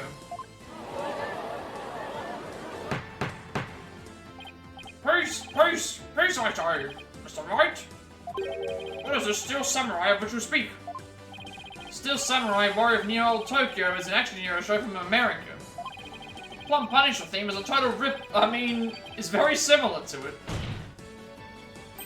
If you didn't know about the Steel Samurai, you could easily mistake the two. The fact that Acolyte Zealot heard music from an American-themed action show is irrefutable evidence that the accused was in the secret hideout. Actually, no. You have it backwards. Or you have it backwards, sorry. I keep getting these messages from people. I really like the same people. I'll just leave it alone. That's right, Miss Faye met an avid Plum Punisher fan here in Kurai Inn. As a token of their friendship, she traded a certain Steel Samurai item she had for the Plum Punisher strap. And this avid Plum Punisher fan was the one who killed Acolyte Zealot? Yes. That avid fan is none other than the High Priest's wife. Believe in me. Objection. Do you have evidence to back up this claim, Mr. Wright? For as forgiving as the Holy Mother is, I doubt she would tolerate yet another dose of your baseless slander. I suggest you prepare yourself to face Her Holiness's wrath. Oh, I'm prepared. To turn this entire case upside down, that is. This is my last chance. Better take a deep breath and review the evidence. Very well then. Please present your evidence, if you would, defense. The evidence that proves Mrs. Emi was the one who could act like Zealot was... Okay, probably we need some sort of picture with her in it. I would think.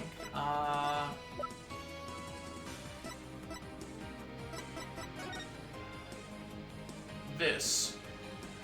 Okay, we have a photo of her. Now the reason why it would be is because, again, we have proof here that she has a Steel Samurai...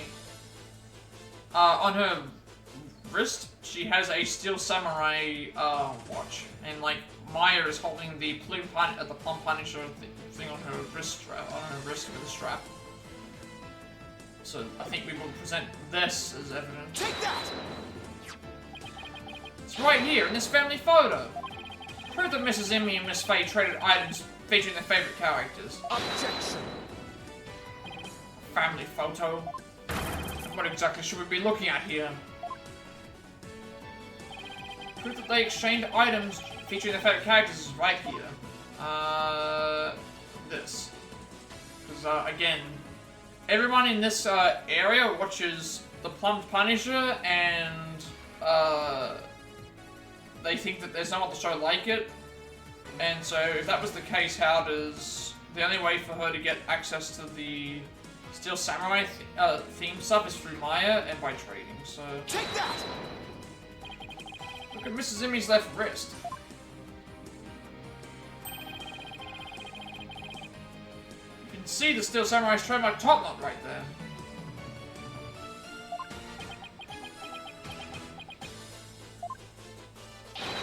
Which clearly makes this a Steel Samurai watch.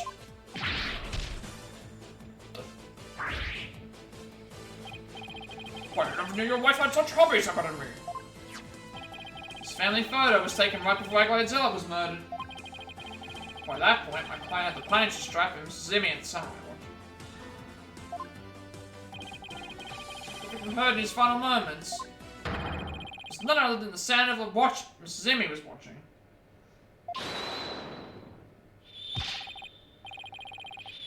wish to amend my testimony. Or I thought the tiger drums was something else. My wife never heard such a watch. It's the truth I tell you. She must believe me, your majesty. Oh no. Here comes Lord no Jutsu again.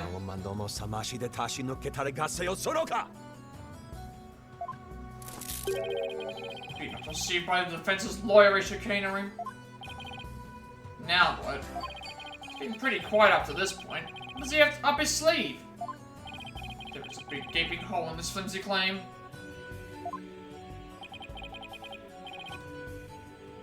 Big gaping hole? I don't think so. Oh no, I'm afraid it is there, alright. Just like the big gaping holes in your putrid brain.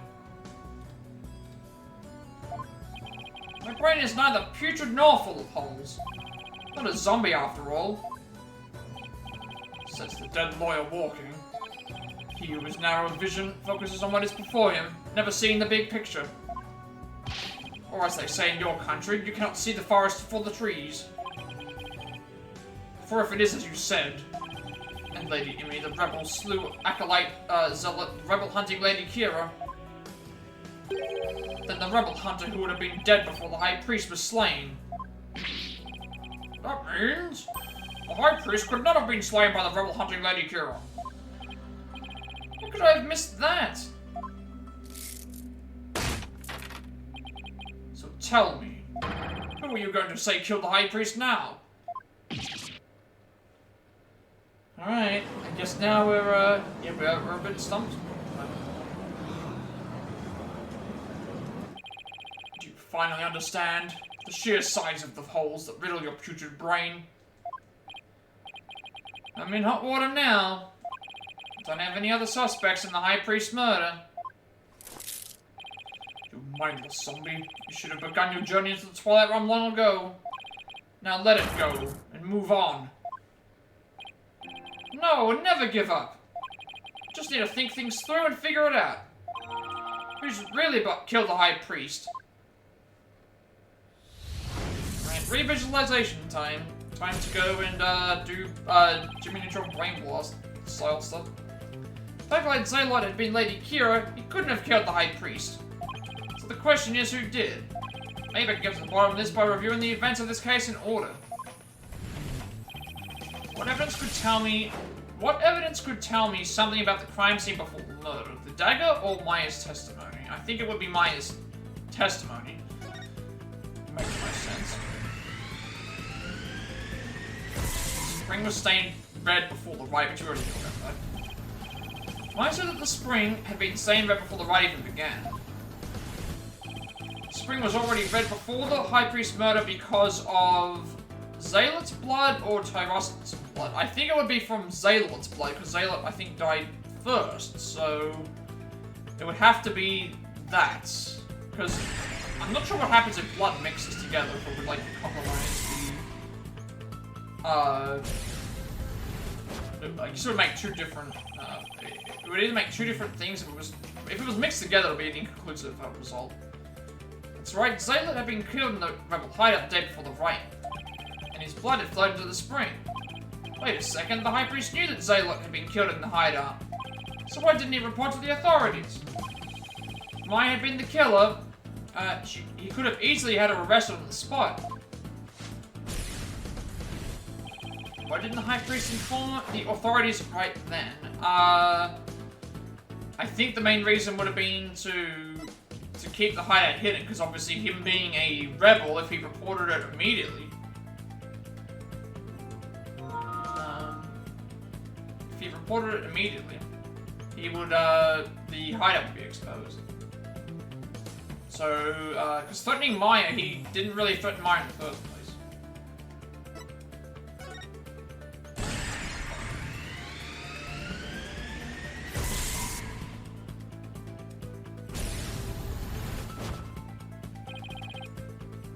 He reported Zealot's murder.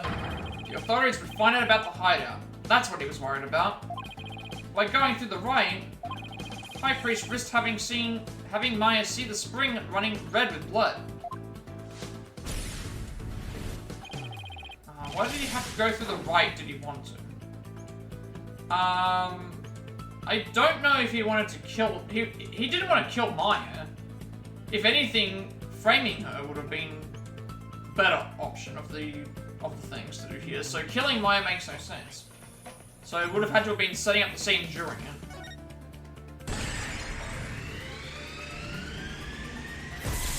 So then you can use all the stuff with the cover up. Want to set up the crime scene to conceal the hideout. How was he planning on concealing the source of the blood in the spring? He emptied the spring, well that didn't happen, because again there was still water, and well, he didn't empty the spring because there was no water, there was still like water there, and obviously if it was emptied there'd be no blood at all. He could have used Maya's blood because there's no blood that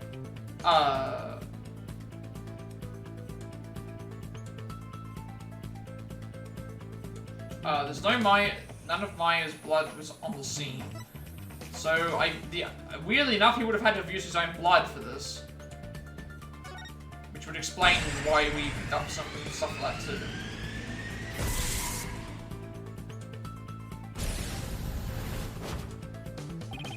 Concealed the source of the blood with his own.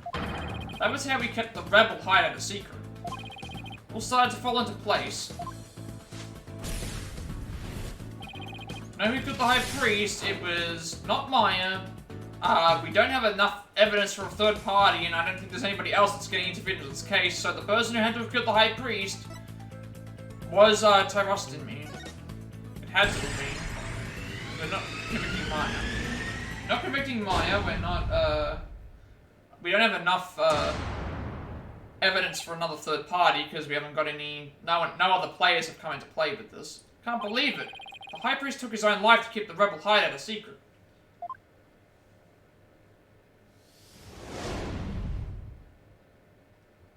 The High Priest wasn't murdered by anyone. He took his own life to keep the rebel hideout a secret.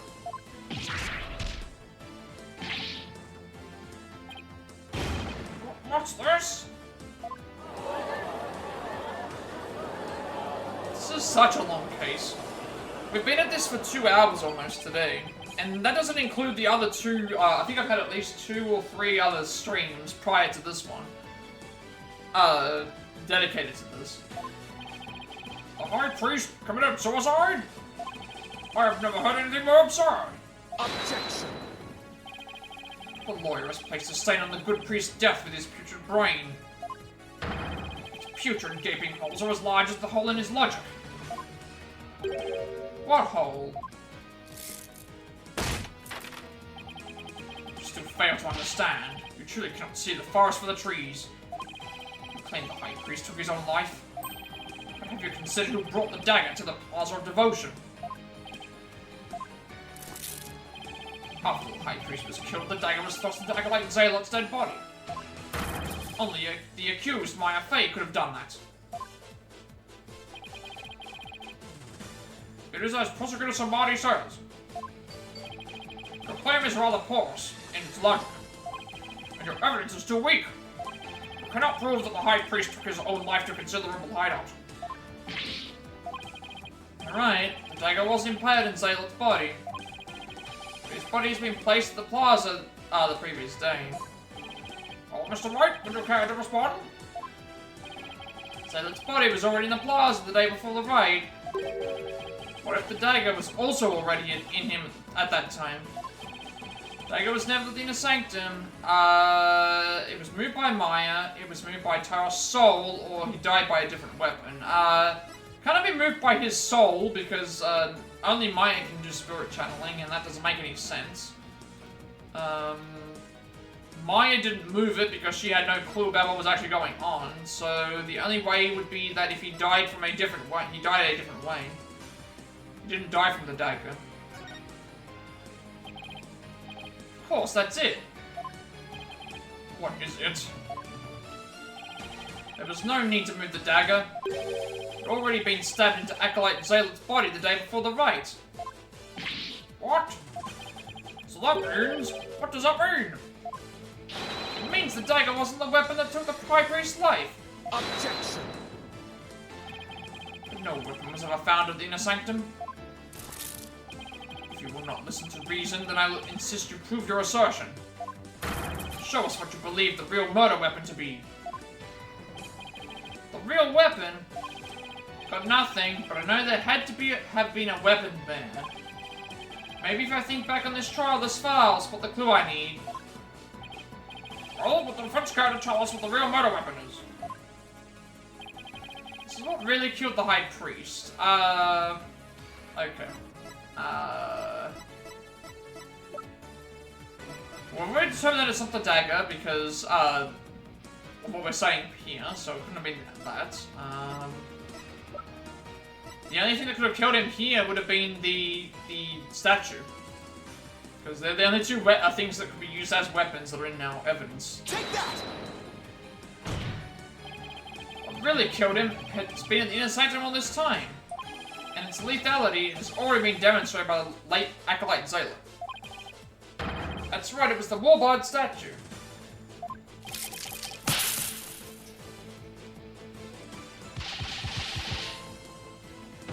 I love the, when the song breaks, I love the breaking of the, beads and stuff.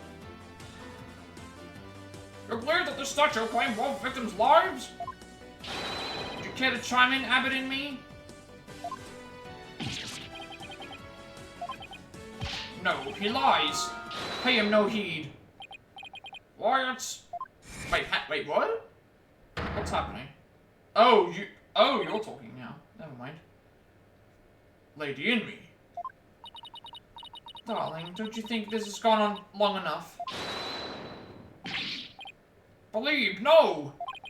Your Majesty, my wife knows nothing. Please, Abbott and me, let your wife speak.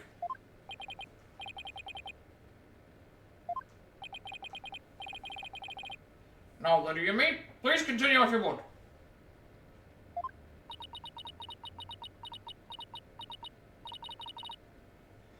It's that time again. And what time will that be? 2:30 in the afternoon. Time my husband conducts his daily prayers. And the time Parade was slain.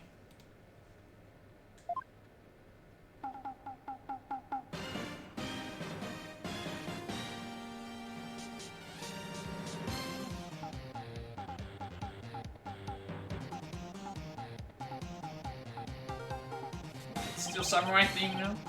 That sound, it's still Samurai alarm. I too like to pray at the same time as my dear husband. So I set an alarm to remind me each day. I had no idea it would come to this.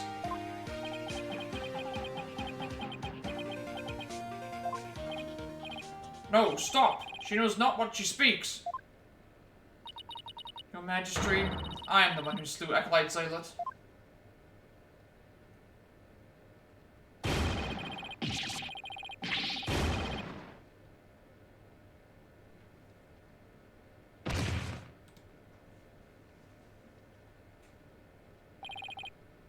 But in me?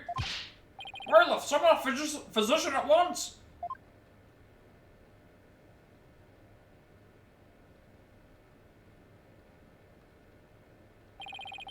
The physician is now attending the High Priest, so there's no need to fear. Now let us continue. And what about the half of him called Maya that's still among the living? Mrs. Imi, will you tell us everything you know? The truth is, I am a rebel just like my husband. This tragedy unfolded before the Rite, during the Feast of Blessings. I had gone to the rebel hideout to prepare for Dax's escape. That's when Acolyte Zealot suddenly appeared. Yes. Parade was shocked when he saw me there. Acolyte Zealot did not know you were a rebel? I do not believe he did. I believe he was there simply to investigate the hideout. Then he suddenly came face to face with Mrs. Inmee? So the true identity of the rebel hunting lady Kira was Parade Zealot? Yes. He was a member of the secret police, serving directly under the Minister of Justice. Secret place? And this is what he said to me. I can kill rebels with impunity. The Justice Minister has my back. He was using his position within the secret police to deal us rebels a heavy blow. But murder sanctioned by the Crown is still murder.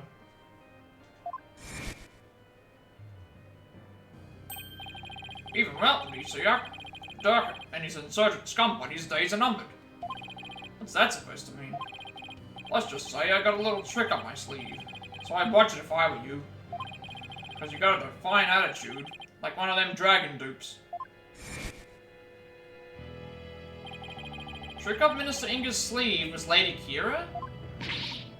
No, this can't be. My father would never. This must be a bolt out of the blue for Rafer. This explains why Acolyte Zealot abandoned his real name. Yes. He even went as far as covering up the tattoo that all Curianus clergy members have received. Lady Kira was a member of the secret police. That explains why no order was given to investigate her attacks. Guess I'm not alone in hearing this for the first time. But this cannot be. Is this true? The Justice Minister is sanctioning state-sponsored murder? Sure sounds like it. Peace!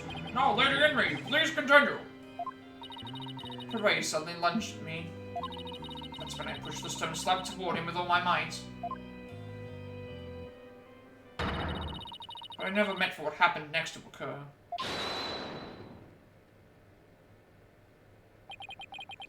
Allow me to take it from here. Academy, are you sure you're alright now? I am sorry you had to see that. But you need not worry about me. I am already dead.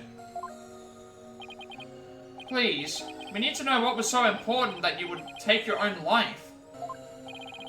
After I learned that my wife had accidentally slain Zalot, I chilled his body with snow to make it seem as if he died more recently than he did.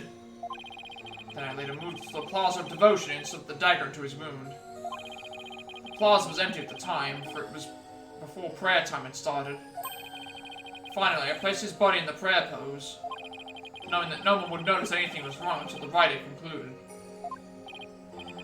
It is perfectly plausible that no one would disturb him if he seems to be praying. We do treasure our prayer time, after all. So you admit you tried to pin this crime on my FA? Yes, this is all my doing. I never told my wife of my plan. For surely, she would have tried to stop me.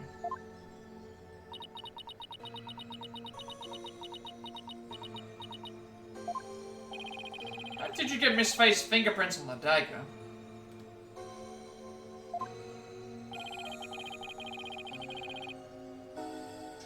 I had her hold it while we were rehearsing the day before.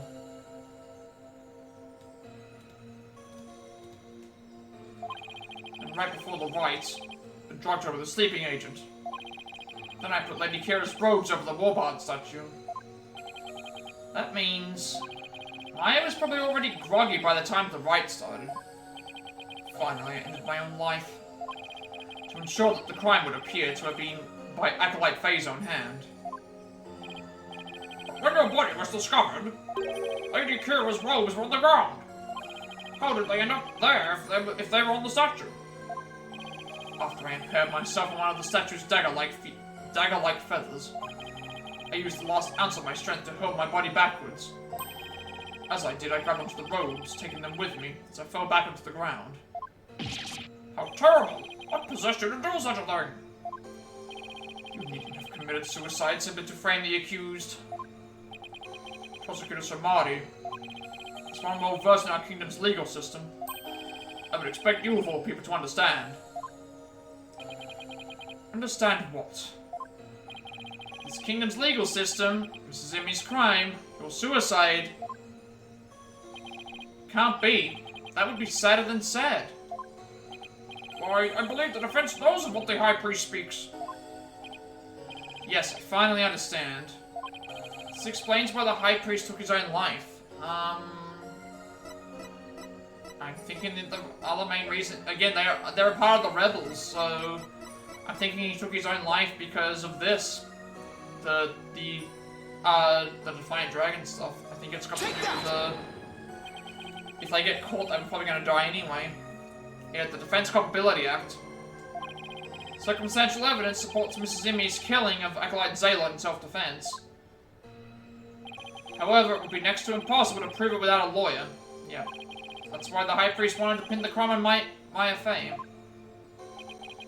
I fail to see what that has to do with the suicide. In Cura Inn, the divination seance is the most important piece of trial evidence. High Priest wanted to frame Miss Faye as a serial killer. It was a clever plan in which he made sure he'd see Lady Kira in his final moments. The lawyer speaks true. That is why I placed Lady Kira's robes upon the Warbard statue. It made it seem that Acolyte Faye was the rebel-hunting Lady Kira. Are you saying you used my divination seance to produce false evidence? Forgive me, your benevolence. But it was the only way to help my lovely wife. If you had approached me first, I could have proved that the murder was in self-defense. Perhaps. But I had little faith in lawyers, despite being a rebel. How utterly foolish to cast away one's life for such a reason. There must have been other ways to cover up the crime. Yet I had done so, my wife would rush to my defense, and when the case went to trial, she would suffer the same fate as I under the Defense Culpability Act. I could not have lived with myself had she been convicted because of this fiendish man. This cannot be. All I have done under the laws of our kingdom has all been... Poor Rafer. She's really taken this hard. I can't say I'm surprised. I mean, this law system... This game is very much like, hey, this law system is really, really bad. Like a really, really bad thing. Mr. Phoenix Wright, it is time to show the might of your legal prowess. You mustn't allow another innocent soul to be charged under that despicable law. Of course, I'll do whatever I can. What I have done to you and Acolyte Faye is unforgivable. I can only offer my most humble of apologies. Majesty. Yes? I ask that you please look after my wife.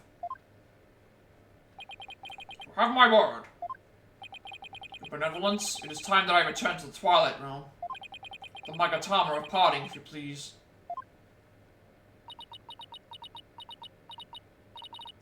Very well. Your benevolence, please, allow me the honor. Yes, it would be more fitting for you to send him on his way. Mrs. Zinmi? Darling, I'm so glad I was able to see you one last time. Thank you for everything.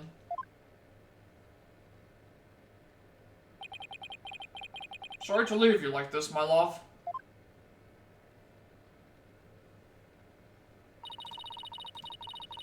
But now you can watch over me from the world beyond. Yes, always and forever. And with every breath I take, my darling, I'll be thinking of you.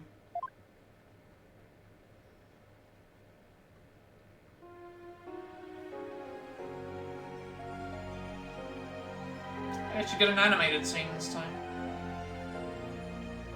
It's been a long case, but like I enjoyed it quite a lot. Like the investigation stuff was really good. Case felt very, very long though. Parts of it did feel like it dragged, but yeah, we get this.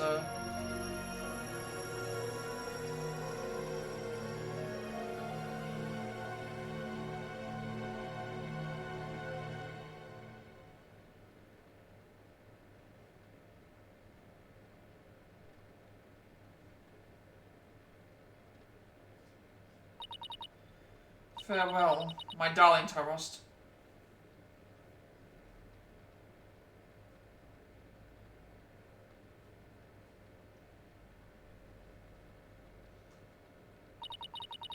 High Priest has returned to Twilight Realm. Maya? I feel great. Guess that means you didn't leave any regrets behind. What about the the trial, Nick? It's over. It was a sad reality born of love and a great tragedy born of the Defense Culpability Act. Well, I see no need to continue this trial. Does the prosecution have anything to say? Mr. Phoenix Wright, I owe a debt to you, one that I will pay back in court someday. Now to deliver today's verdict and overturn that of yesterday's trial. With respect to all current and previous charges against them, I hereby declare the accused Maya Fey and defense Phoenix Wright. Here we go. Not guilty. We got a guilty verdict in the last one. Now they've revoked our guilty verdict to be not guilty, so we are not guilty.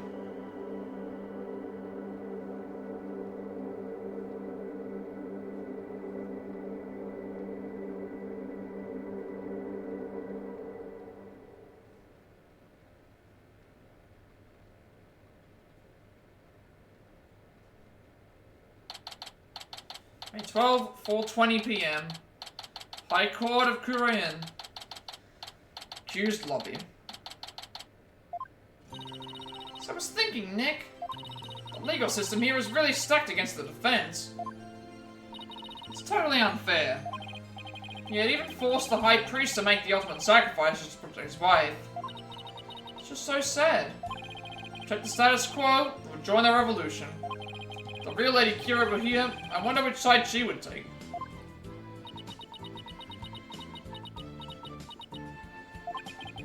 Benevolence? What? I was, just wondering. Are you alright? Quiet, you. How could I possibly be alright?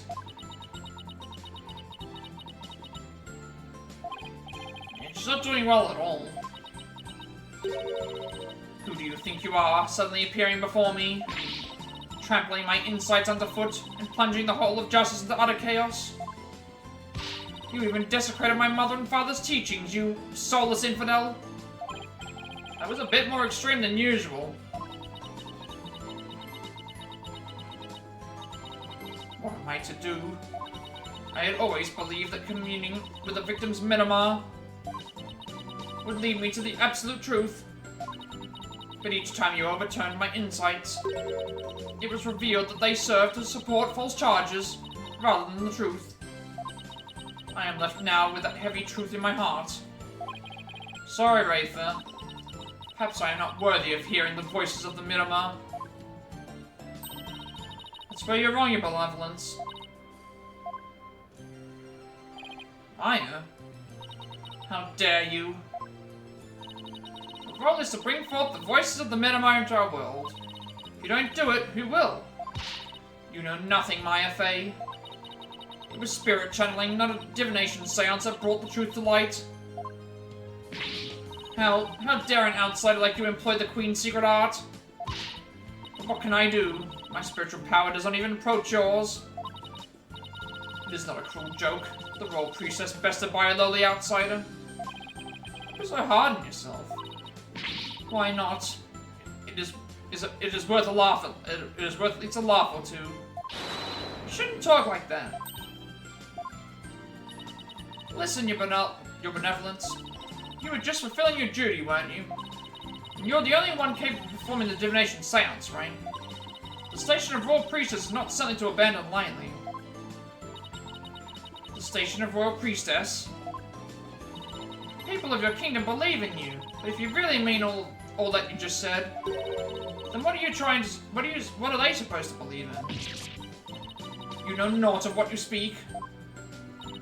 Actually, I kind of do. After all, I'm only here training so I can be the master of my village back home. A village master, you say? I did not know. It seems I owe you an apology. For even today, I called you a neophyte practitioner. It's alright, your benevolence. Thank you for finally acknowledging me. A future queen and a future village master. Guess it shouldn't be a surprise. Considering they may have had a common ancestor. Maya's right, your benevolence. Barbed head. Your insights were a crucial piece of evidence in that last trial. It doesn't matter if they weren't always 100% accurate. You should be proud of what you did. played an important role in ensuring that justice is served. Was served.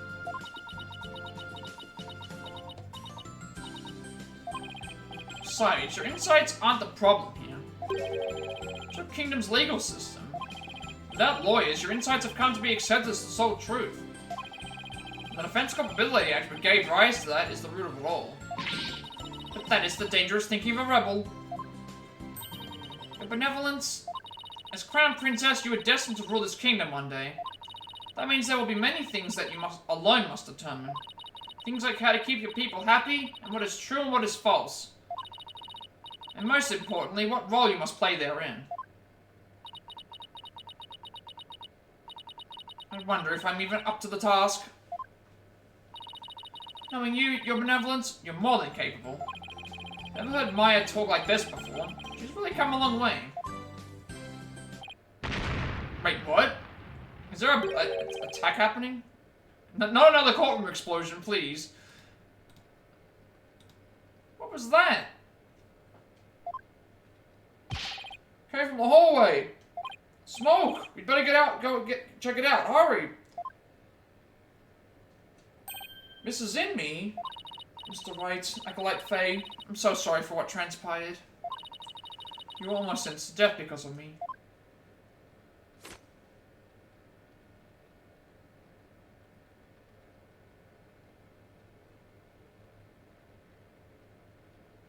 Wait, what did she... I wonder what she's doing.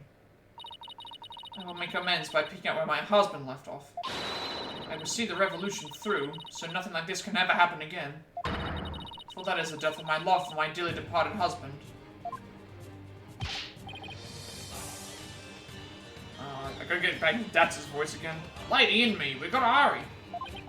That voice, is that Mr. a rebel? I must tell the people. They must learn that the peace we enjoy is a false one. One built on the backs of innocents charged with false crimes under that odious DC Act. We have it in our power to forge a society in which the law judges all of us fairly. Hey there, PW. Wish we had more time to talk, but... Dirk, everything's ready. It's go time. Dirk? Okay, you're here now. Okay, Dirk is here. Dirk is here. We've seen in the flesh. We got a profile for him? Guess not. Wait, was that the rebel leader Dirk? After them! Don't let them get away! Power to forge a society in which the law judges all of us fairly. It's the side of a legal revolution.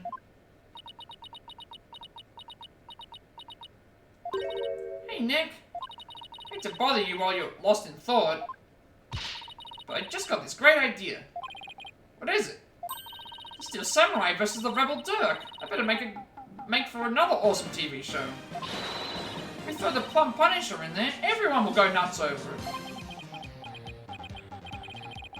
I never get what she sees in those shows. It's good to know that no matter what happens, Maya will always be Maya. The end of the chapter, anime maybe. No, that's just the end. Only took us like over 2 hours to get through that. Plus all the other time. Alright, we'll save again. Alright, what are we in for next? Turnabout Storyteller, and we're jumping right into a trial. Okay, that's gonna be interesting.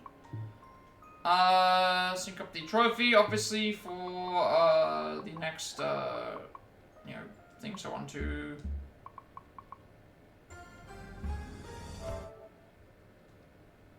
let's move on. Next chapter. Episode 4, Turnabout Storyteller. So 2 more cases to go. Also anime.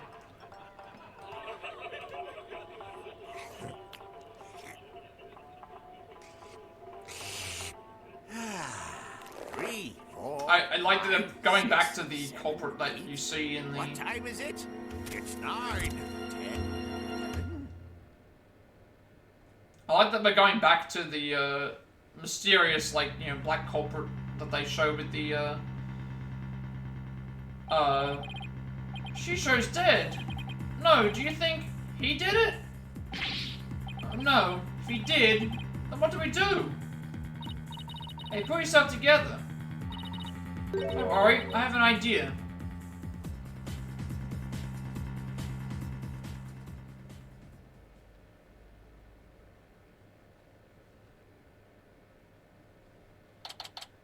Okay, May 13th, 9:45 AM, District Court, Defendant, Lobby number 6. Number 6 this time. Okay, it's lost that brand new shine, but that just shows how far I've come. Hang on, what? Wait a second. You're back. You're back. Simon Blackwell, age 29, a prosecutor who excels at psychological manipulation. As far as psychology goes, he's kind of like my senior, I guess. He wouldn't be in jail anymore because of, we got him off of the crime. So he shouldn't be in jail anymore, but you're back. And Taifu Tornado, age 70, a Rakugo storyteller of 55 years, who is famous for his sober-based routines. He has 2 disciples under him in his troupe. Interesting. You're back. Blackwell is back for some reason. What the heck? And Athena is back as well. Athena and Apollo, I guess. Who brings a defendant to his own trial late? Plus, the request was so last minute, didn't even have a chance to talk with my client.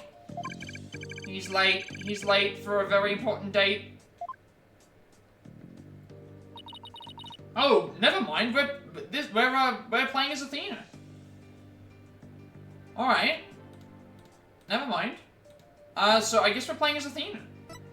So Blackwell's probably going to be the prosecutor, and we're playing as Athena as the thing. Armed with analytical psychology and a full-fledged arsenal of legal know-how, I'm a fully competent defender of the Right Anything Agency. I wish my client would show up already. The trial's about to start.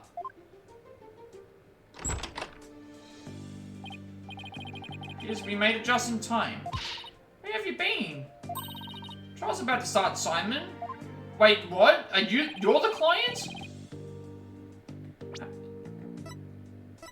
You're the client. Hang on one moment. You're the client. This was the client she was waiting on. Blackwell's being accused of murder a second time? Alright, I gotta get into my Blackwell voice again. Here goes. You needn't get so worked up, Athena. His boldness can wait. There's no way he'd wait for me. Besides, why would I want to start off on the wrong foot with him right out of the game? Dealing with such matters is part of being a lawyer, if I'm not mistaken. Yeah, well, covering for your lateness is not. Still but a rank amateur, I see. This is Simon Blackwell. Might not look it, but he's actually a prosecutor and a psychology specialist. He and I go way back. As for our shared specialization in psychology, we're both disciples of the same person, so to speak. But he's kind of my senior, I guess. With twisted sense of humor or no, I wish she'd stop treating me like a child all the time. So, we're a right dono and justice dono. Mr. Wright is abroad, and Apollo is helping Tracy with a magic show. Didn't I tell you? They're what? So neither one of them are here? Leaving you to take this on alone? Yep. Ye gods. Call White Dono back. It's not too late. Oh no, not too late at all. He would only need to know how to teleport. Very well. Then I will settle for Justice Dono. Go grab him by the horns and drag him here. Apollo's literally in the middle of a show, Simon. You may not want to admit it, but I've got what it takes to take on this case. Just leave this to me, and go watch from the gallery. As your defense derails in spectacular fashion? No, as I win the heck out of this trial. I'll be okay, promise. So wipe that look off your face already, will you? Anyway, I take it the guy behind you is... Yes, he's asleep again. Hoi, Bucky, wake up! Oh, what'd you do that for, Simey? Oh, okay, we're defending a, I gotta try and think about, like, what I gotta do for this voice. He's drunk. But he's also...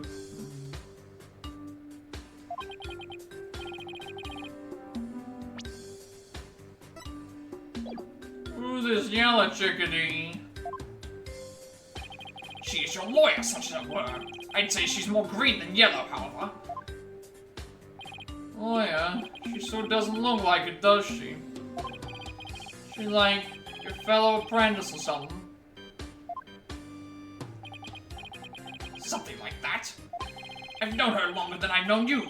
You could say we're bound to one another. Oh, okay. Well then, guess I better call, Miss Chickadee then.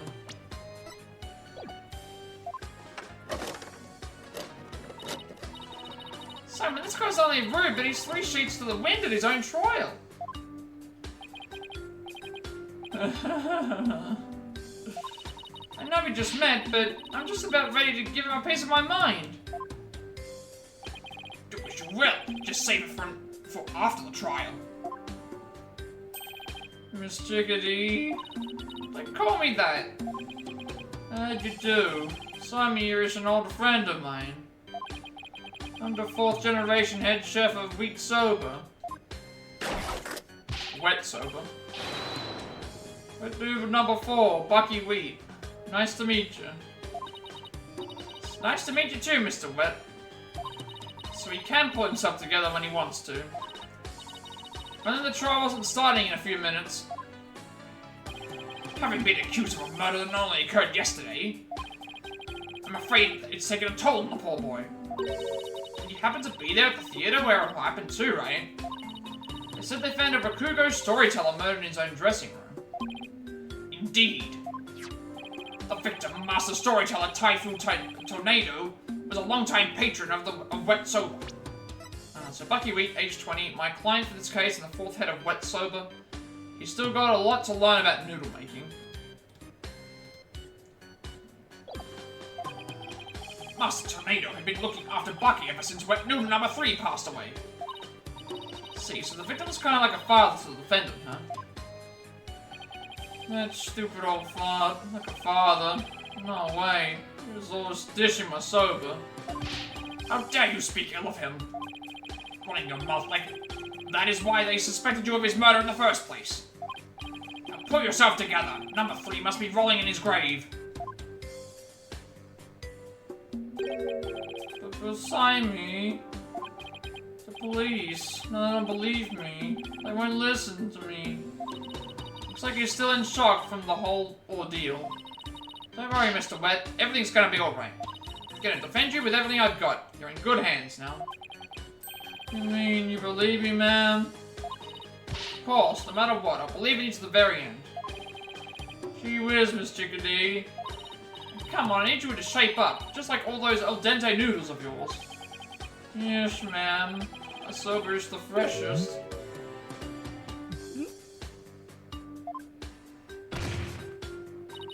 Mr. Wet? What are you, great big bilk? So how exactly do you know this guy? I used to frequent Wet Sober, and still do in fact. So I've known him since he was a lad. That's why his father and Master Tornado were always so good to me. I didn't know you liked service so much, Simon. I wouldn't expect one such as you who eats meat slapped between slabs of bread to understand the delicate taste and the subtle textures imparted by buckwheat flour. Hey, that's just rude, but I digress. All about flavor and subtlety and stuff. If I let Wet Sober in like this, I'll never be able to face number 3 or Master Tornado in the next life. Ah, I see. And that's why you came to me. You wanted somebody you could trust. It was never my intention to ask you.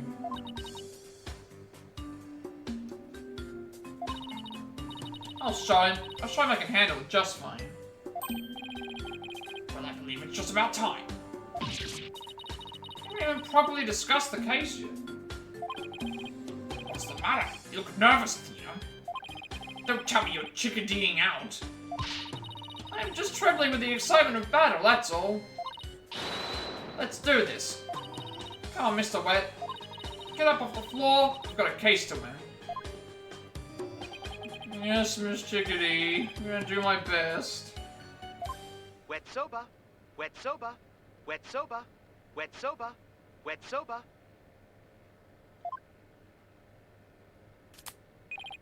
Hello? 2 bowls of noodles? Sorry, sir, no can do. Kinda busy at the courthouse. Huh? They hung up. Okay, let's do this. He's gonna do it himself with his case any phases like this, Simon. Maybe we should let him go get some rest somewhere. Let me rest. Maybe if I lump a regular flour dough for the udon noodles. But I'm fresh, like my soba. You don't let soba dough rest. It's all about the 3 freshes. Grind the buckwheat seeds fresh, cut the dough fresh, boil the thing fresh.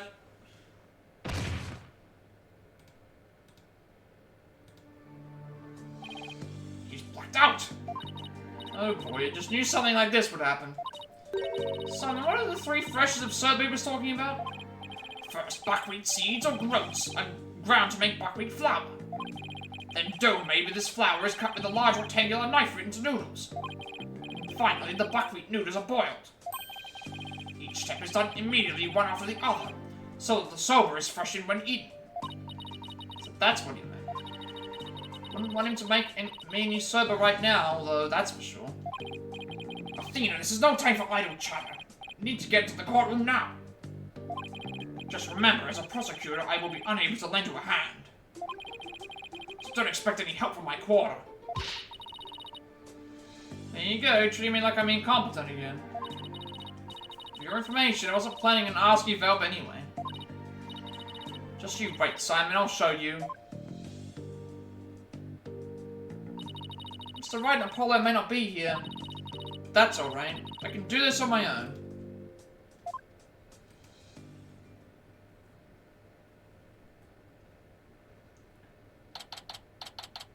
May 13, 9:50 AM, District Court, courtroom number 4. Always, it's usually number 4.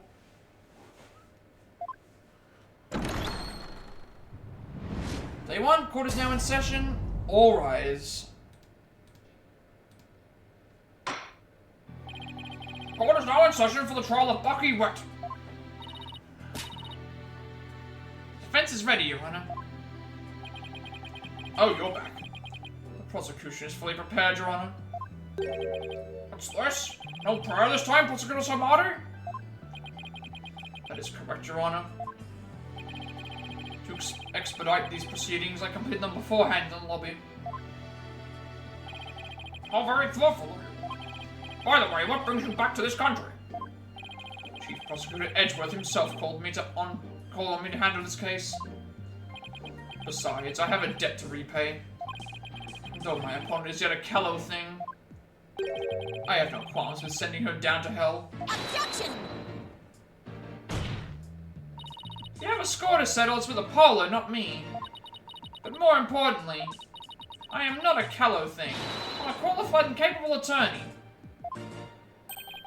Then what is that yellow attire, if not proof of your immaturity, you small spring chick? Now cease your shrill chirping. Oh no, Prosecutor Samari. She is still only a teenager. Please go easy on her. Great, now even the judge is giving me the kid treatment. Very well. Shall we begin, Your Honor?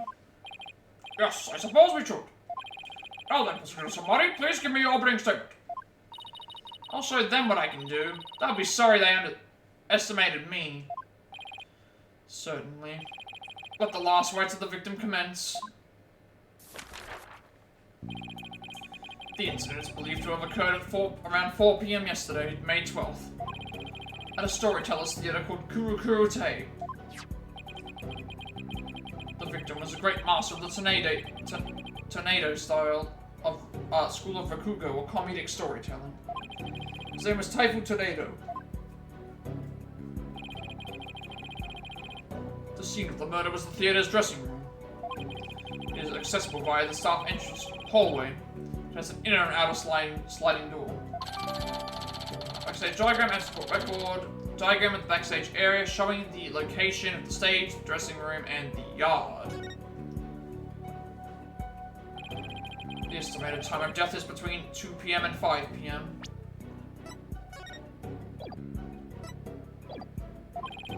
The cause of death is suffocation, though how the victim suffocated is yet to be determined. The autopsy found nothing unusual in his lungs or stomach, and there is no murder weapon.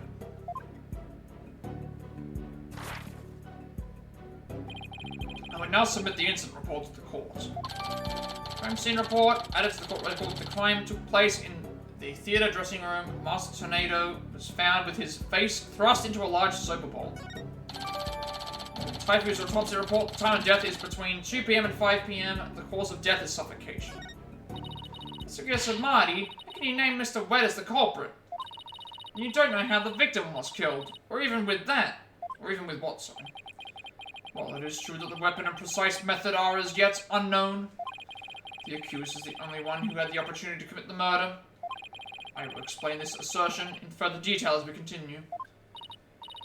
Guess this means he has some kind of evidence to present. Now, would the accused care to plead his case? Oh, he's probably passed out again, right? Come to think of it, where is the defendant, Miss Sykes? Sorry, Your Honor. I'm afraid Mr. Wet isn't feeling very well and is resting in the infirmary. Surely it is the lack of a clear conscience that impedes him from facing this court. Great, starting off on the wrong foot already. Mr. Wet is the head chef of a soba shop frequented by the victim. On the day of the incident, Mr. Wet went to the theater at the victim's request. Typhoon Tornado was a connoisseur of soba, as you can see in these photographs. He was apparently making soba himself in his dressing room that very day. The soba found at the scene is likely the soba he himself made there. Making soba is one thing, but making a theater dressing room is a bit much, non?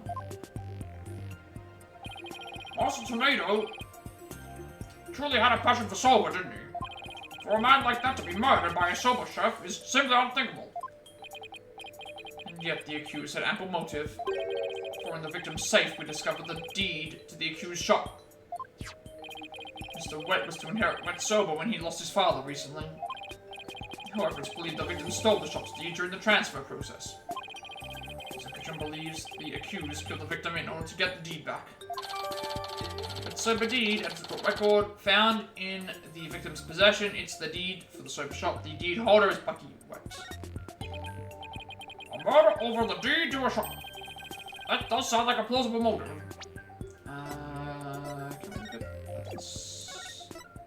So the victim was making soba noodles from scratch in the dressing room. The room was covered in soba flour, and there are 2 drink cans in the fridge. The time of death was May 12th between 2 PM and 5 PM. Cause of death, suffocation. Nothing was found in his lungs. And we can't click on the deed. So that's what this case is about. Wish someone had filled me in a little better. Could have contributed more than just 1,000 buckets of cold sweat if he had. Defense. From your demeanor, I gather you know very little about the details of this case. Well, you see... You are dishonoring the soul of the victim by appearing in the courtroom unprepared. You are an embarrassment to your profession, you putrid egg yolk. I'm sorry. Paula's a red pepper and now I'm an egg yolk? I've only just started and I'm already being demoted from spring chick. I am ready to call my witness, Your Honor.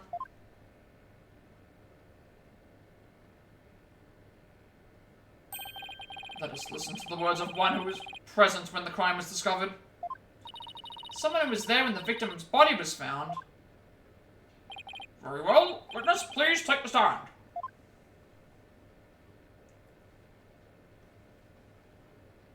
Looks like who I think it is. Yep, it's Simon himself. Witness, please state your name and occupation. Simon Blackwell, prosecutor. Prosecutor Blackwell? didn't tell me you were gonna take the stand. There simply wasn't time.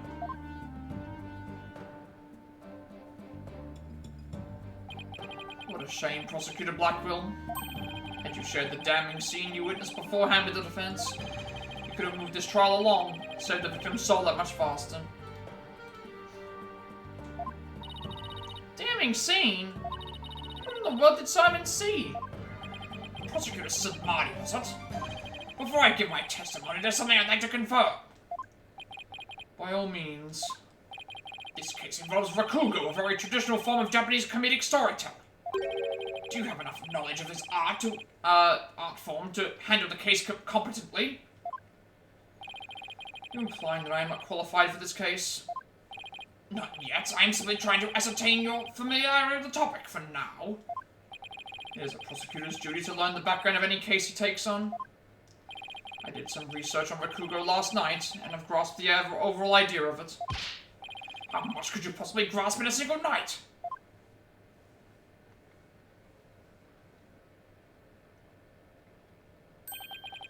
Rakugo is a form of entertaining storytelling that originated in the land of Japan. In it, the storyteller sits alone on the stage, with only a fan and a towel and the rakugo artist tells long, whimsical stories, giving each character a distinct voice. This traditional art was originally invented by monks to make sermons more interesting. Are you satisfied? If not, I could explain the 12 types of endings to such stories. Or shall I perform the famous story of Jugemu instead? It appears you have put in a bit of study. Your acknowledgement is most welcome, Prosecutor Blackwell. I can see why you're known for being quite thorough in your research, Prosecutor. Now, I would love to see you perform that story you mentioned, if you don't mind. If that is your Honor's request. Jugemu. Your Honor, can we please get back to the trial? Oh, right, of course. I nearly forgot. Seriously? Of all the things for you to forget? Now then, back to the case. Prosecutor Blackwell, please tell this court what you witnessed.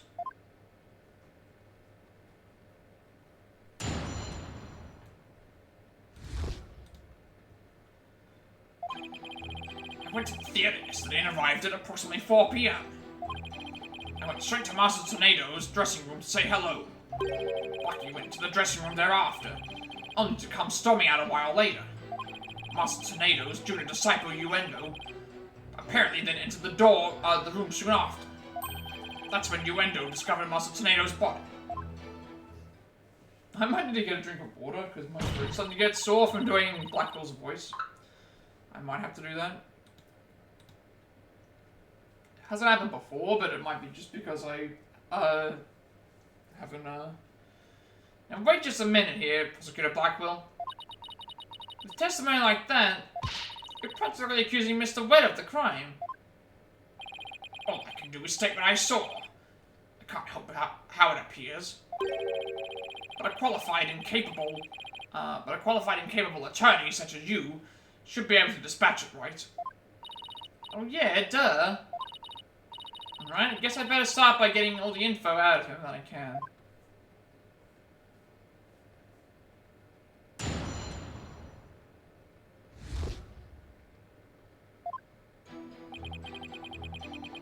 Alright, we'll press all the statements, obviously, because that's what we just read. Prosecutor Blackwell, what did you go to the theater for in the first place? I went because I had received an invitation from Master Tornado. Here, see for yourself. He did a special show commemorating his junior disciple Uendo's promotion. It's also an occasion to announce the boy's succession to the stage name of Uendo 2. So what exactly does it mean to succeed to a stage name?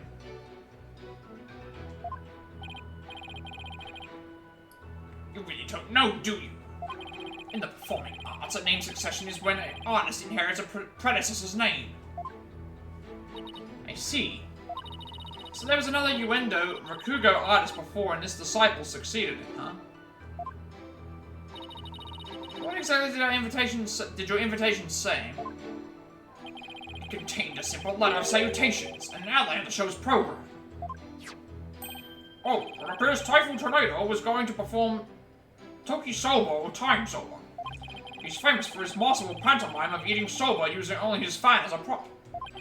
And Uendo was to perform Soba Sai, or Soba Glutton. A soba-themed show, I see. It seems you know a thing or two about Rakugo yourself, you boldness. The first to perform was the senior disciple Geiru, followed by Uendo, and lastly Master Tsunado. An invitation and a court record. The invitation Simon received from Master Tsunado to the show commemorating Uendo's name succession and promotion. I see, so that's why you happened to be at the Storyteller's Theater yesterday. So what happened after you arrived?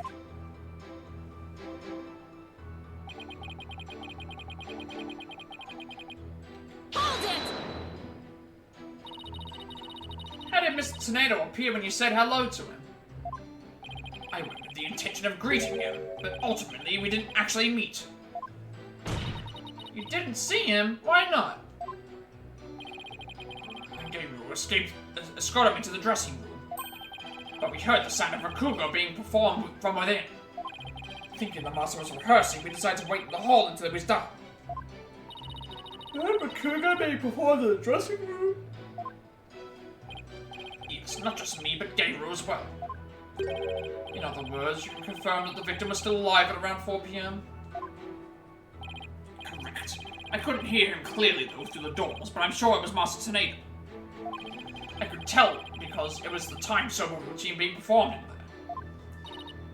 there. So that means the victim was killed sometime after that.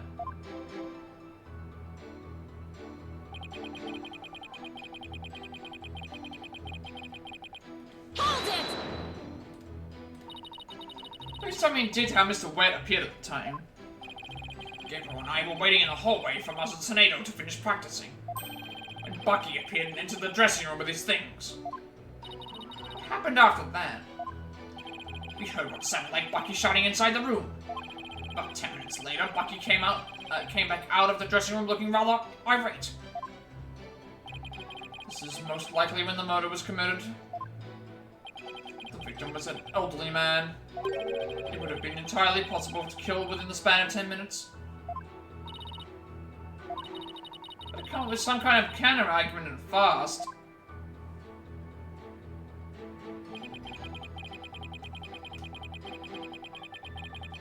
Hold it! What do you mean by apparently? Didn't you see him go in? No, I couldn't. I wasn't able to see the dressing room door from where I was standing at the time. But Gabriel was right in front of it, and I'm sure she saw it all. I see.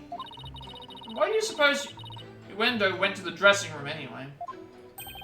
He had just finished his routine, so he's making a courtesy call. A disciple is to pay their master respect right before and after each performance. No disciples are expected to do this? Yes, it's common courtesy among Rakugo artists. See, could you tell us what happened after Uendo went to the dressing room? Certainly.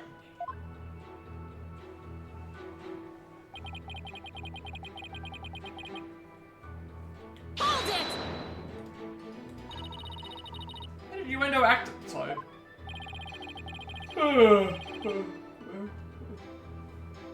After Uendo had been in the dressing room for 2 or 3 minutes, we heard a scream from inside the room, and Uendo came flying out. Did you hear any signs of a struggle at that time? No, just Uendo's woeful scream. I see.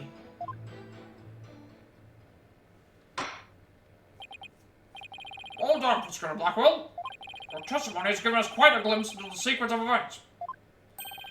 Thank you, Prosecutor Blackwell. And now, please allow me to summarize your testimony. While Prosecutor Blackwell and Gabriel were in the hallway waiting for Master Tornado, the accused came along and entered the dressing room with some items in tow. I like that there's a dog, like a dog in the yard. He was heard shouting for a time inside the dressing room. And about 10 minutes later, he came back out of the room, seeming rather angry.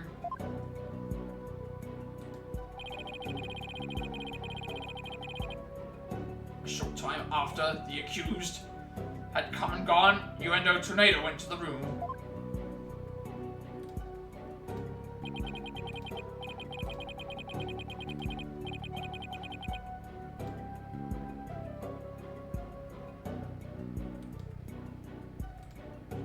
A few minutes later, after having discovered the victim's body, Untitled gave a scream and came running out of the hallway from within.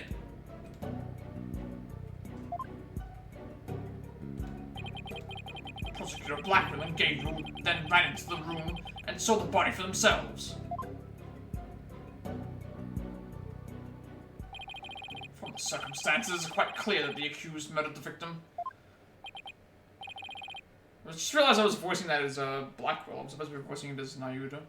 This is crucial testimony indeed. Simon's statement adds to the court record. Simon's eyewitness account of the time of the incident. Defense. An eyewitness has given conclusive testimony. Okay, there's the connect this too. Inside the envelope was a ticket to the show. Inside the envelope was a ticket to the show and a letter from the victim. The letter contained a simple greeting and a rundown of the show's program. Gabriel was to perform her balloon act. Then Nuendo was to do his sober glutton routine, and finally Master Tornado was to perform his timed sober routine. Whatever that means. And then the Master Tornado was confirmed alive at 4 p.m. Bucky went and entered the room at 4:10 p.m. and left at 4:20 p.m. Nuendo discovered the victim's body upon entering the room after Bucky left. Why not let it all go now and allow the victim his last rites? Not on your life. Nuendo went into the dressing room too and was the first to discover the body. Then who's to say he didn't commit the crime? Nuendo was in the dressing room for a mere 2, perhaps 3 minutes. He could not have possibly committed murder in that time, nor without making any noise. Simon, why did you have to go give that awful testimony? Prosecutor Blackwell, can't you give me something a little better to work with here? Isn't it up to you to ask the right questions? I am certainly willing to tell you all that I know. So if you truly are as capable as you claim, then draw out what you need yourself. This is no time for your twisted games, Prosecutor Blackwell. Just admit you don't remember it at all. Alright, lawyer no jutsu again.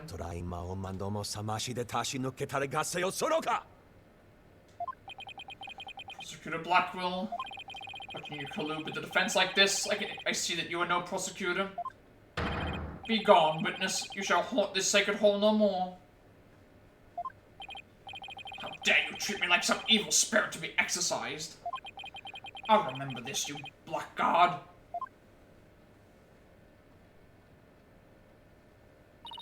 Don't worry, Prosecutor Blackwell. I've got this. Would I have my way, he would not be the only one here to step down. You half-boiled putrid egg yolk. I object to the notion I'm a gooey, smelly mess.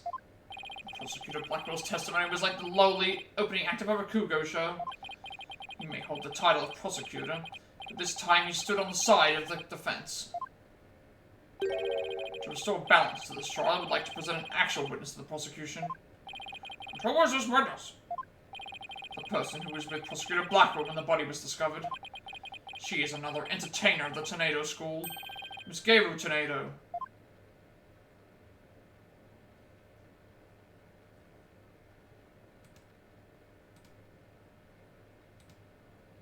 Oh, okay. Got a clown now? I wasn't expecting that. Please state your name and occupation, witness. And I gotta think of a voice for this character. Hello, everyone. I'm here to represent the Tornado School with a twisty twist. And balloon, there you have it. A stunning balloon hat. It's me, the balloon artist you know and love. Garu Tornado. Just call me Garu, sweetie. 1, 2,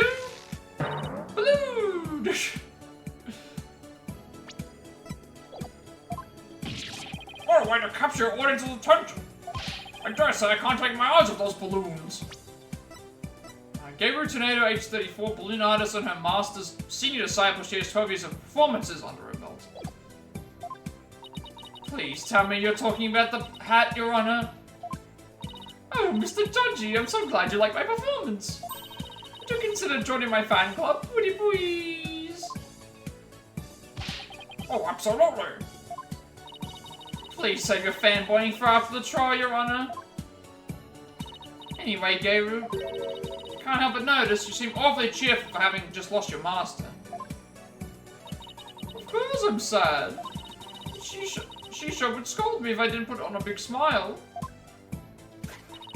The visual Sanders, smile, smile, smile, with a twisty twist, twist.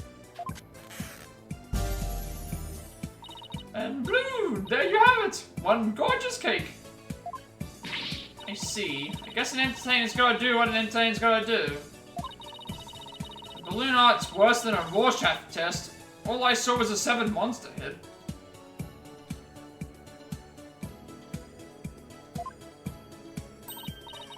Yeah, you're obviously a balloon artist. So how'd you come to be a member of the Rakugo school? Well, my father, my late father that is a Rakugo artist, you see.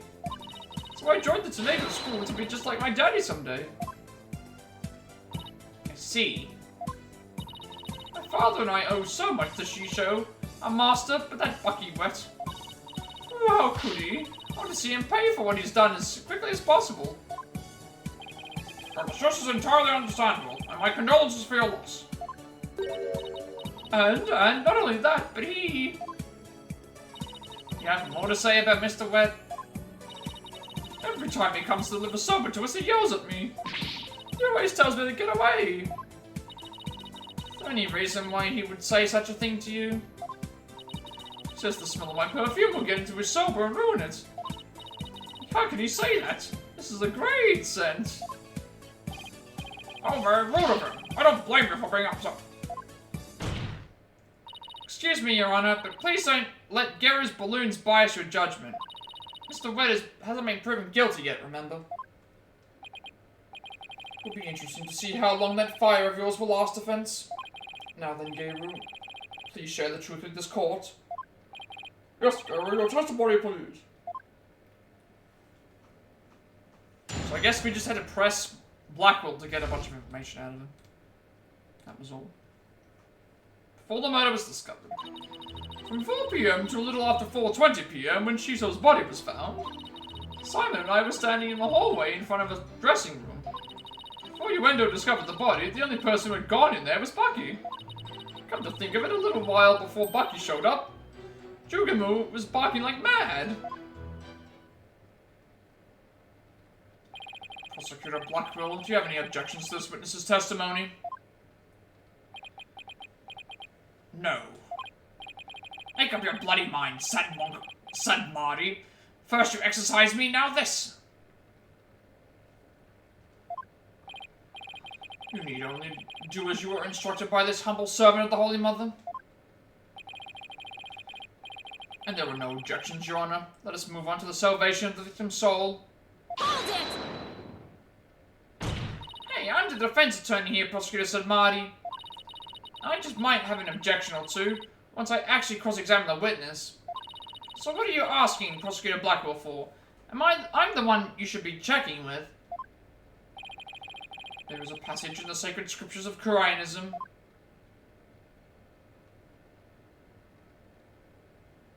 To stir the wind is beyond the power of a spring chick. In other words, the inexperienced are useless. With that in mind, it seemed more judicious to consult Prosecutor Blackwell. He doesn't even see you as an adversary, Sykes Dodo. Well, I won't let either one of you insult me. I'll show you I'm no inexperienced spring chick. Your Honor, I'm ready to cross-examine the witness. I hope you can make Prosecutor Samadhi see you as a worthy adversary, Miss Sykes. I'll allow your cross-examination, so you'd better strike while the iron is hot.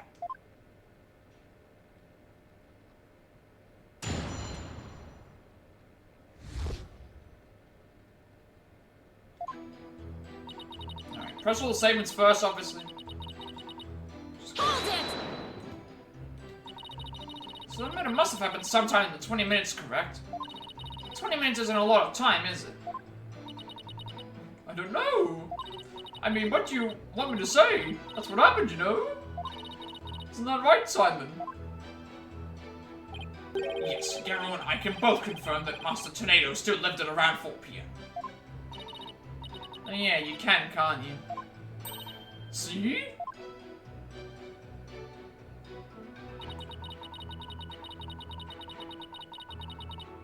Hold it! The fact that the two of you were there, in front of my dressing room, means you were able to see everyone who went in and out, right?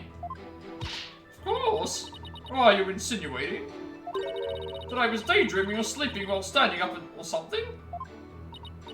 Of course not. I saw everything, I tell you. Fine. So you say anyway, but did you really?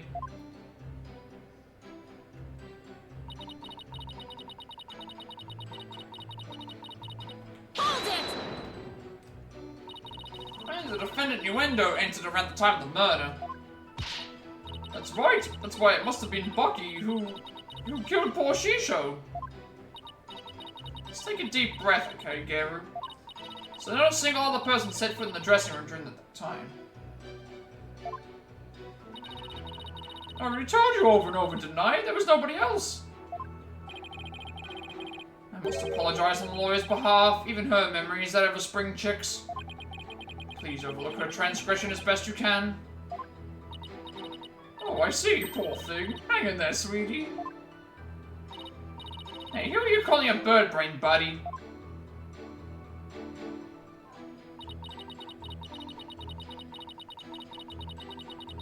Hold it!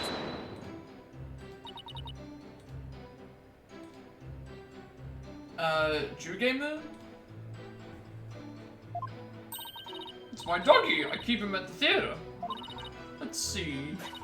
The twisty twist. And blue, there you have it. My cute widow Jugemu. He's kind of creepy looking. Oh, but he's a really, really good boy. And why was Jugemu barking? Do you think it's because he saw someone suspicious? If so, then we'd have a new suspect in this case. Now, I'm Barky again. Oh, I remember, because it was time for me to feed him. So I went into his yard and gave him some food. Couldn't somebody have slipped into the dressing room while you were doing that? Nope, the door out into the yard was wide open. I would have seen if anybody went to the dressing room. Prosecutor Blackwell, come down to the stand for a sec, please. How many times must I do this? You saw what Gabriel was talking about, right? So why didn't you mention it before? I can't be expected to remember every minute detail. Well, remember them now, please. Did Gabriel go out into the yard? Yes, I remember now that she went to feed Jugim. And I saw her looking toward the dressing room quite frequently as well. Recall anything else? It looks as though she was feeding the dog a great quantity of dumplings or something. Jugime couldn't finish them all, so he buried the rest in the corner of the yard. That's about all I can remember. Updated. Who's it from? Looks like Gabriel was telling the truth.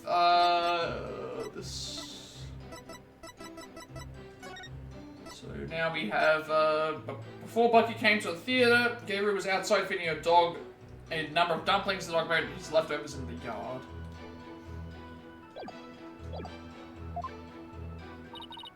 Your Honor, like Gary's last statement added to her testimony. As you wish, defense. It's in the yard, but the door was wide open, so we could keep watch on the dressing room. Hold it!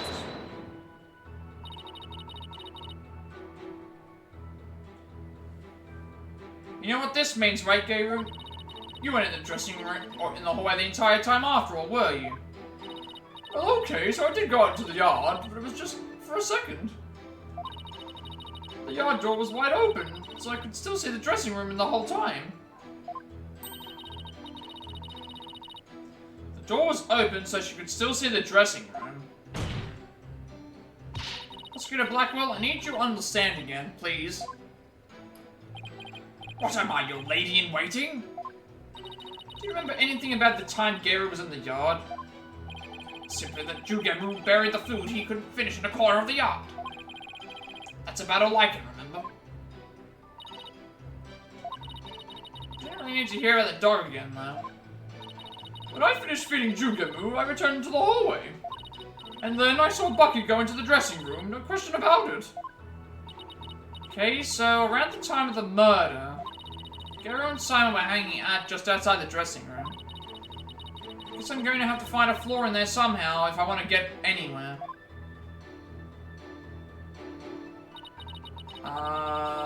Yeah, it's gonna have to be on the fourth statement, I would think, because of us getting the revised.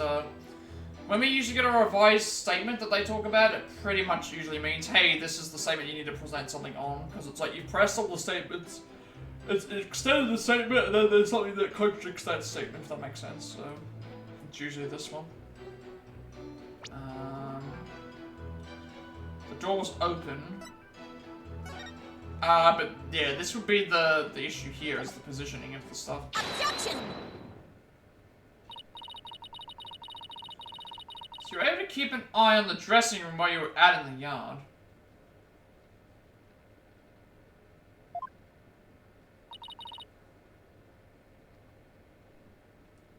Is that correct? That's right! The door out into the yard was wide open. Sorry, but that makes zero sense. Take a look at this diagram in the backstage area. There is a clear contradiction between this diagram and the witness's testimony. Oh. I'm afraid I don't understand, Miss Sykes. Please point out what contradicts the witness's testimony. She was standing out here feeding the dog, right? The dressing room is here.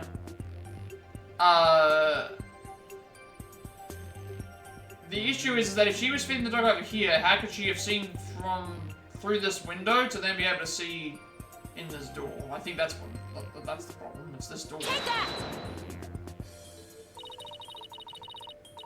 Kara was in the yard near the doghouse. Prosecutor Blackwell even saw her there. But while she was out there, the door to the yard had been left open. Oh, I see. Yes, if the door to the yard was wide open, as Geru said, it would have been blocked. It would have blocked her view, making it impossible for her to see the dressing room. No way. But even if there were admittedly a few moments Geru was not keeping watch, how much would that really affect this case? It would greatly affect the case. On the spot, Prosecutor Blackwell stood, he couldn't see the dressing room door either. Anyone could have entered the dressing room during that time without being seen.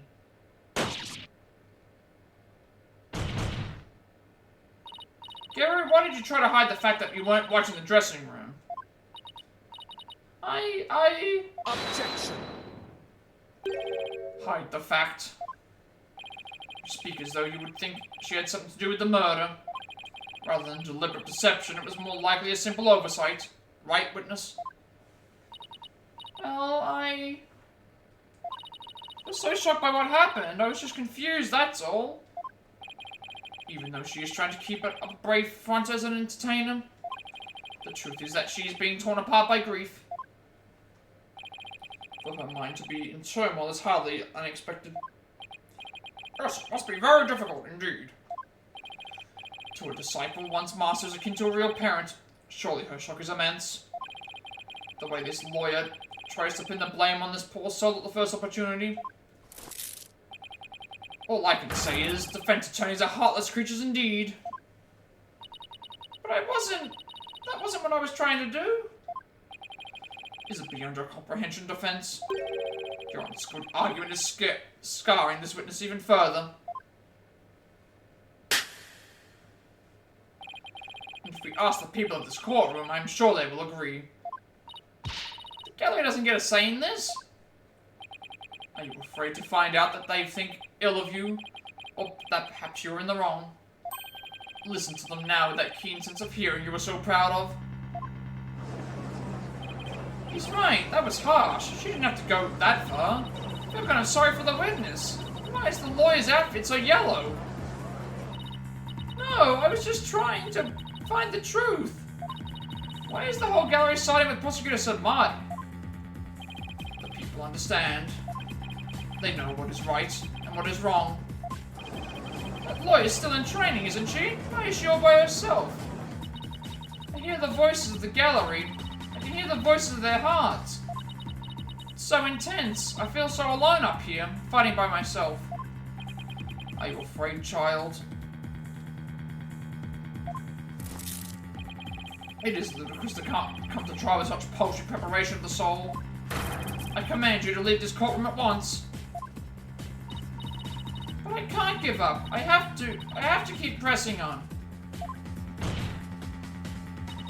As long as there was a moment when nobody was watching the dressing room door, the defendant can't be convicted solely on Prosecutor Blackwell and Geru's testimonies. Even now, you will continue to resist. You are charged in defeat as well, I see. I'm not out for the count yet, Buster. I'm just getting started. Despite your posturing, is it not true that your resolve could crumble at any moment? With but a little push, you would shortly succumb to despair.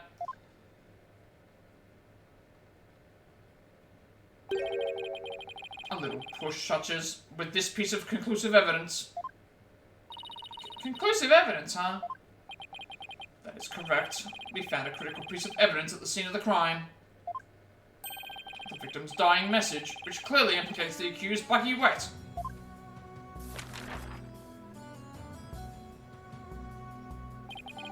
Look at those Japanese playing cards, known as Karuta, lined up on the table. These special English version Karuta cards spell out a message. That message, wet number 4. Wet number 4? You mean wet noodle number 4? Yes, wet noodle number 4, as the fourth-headed chef of Wet Sober is also known. This message points to none other than the accused, Bucky Wet. That makes perfect sense, doesn't it? Wow, great job, Mr. Prosecutor. Oh no, this is really, really bad. What do I do? What do I do? Comes report updated. The victim's dying message clearly written in them. Would you still carry on with your futile fight in the face of this irrefutable evidence? You can say whatever you want, but we won't know until we... It is cruel to give the accused false hope. You will only compound his suffering. Wise people at the courtroom, do you not agree? He's right. It's cruel to make him suffer when there's no conclusive evidence. What an incompetent noob. I feel bad for the victim and the defendant. What? But I'm trying to prove Mr. Wet's innocence here. I know you can hear them, defense. Their voices implore you to save the accused soul. It is time for you to let it go and move on, you inexperienced lawyer. You lack the competence with which to accomplish anything meaningful here. Is he right? Is this too much for me to handle on my own? What good is she doing anybody? She should just quit right now. Now, defense, leave everything to this humble servant of the Holy Mother. Silence.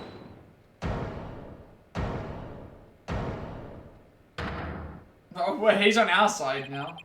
He's trying to use your keen sense of hearing against you to manipulate the trial, Athena.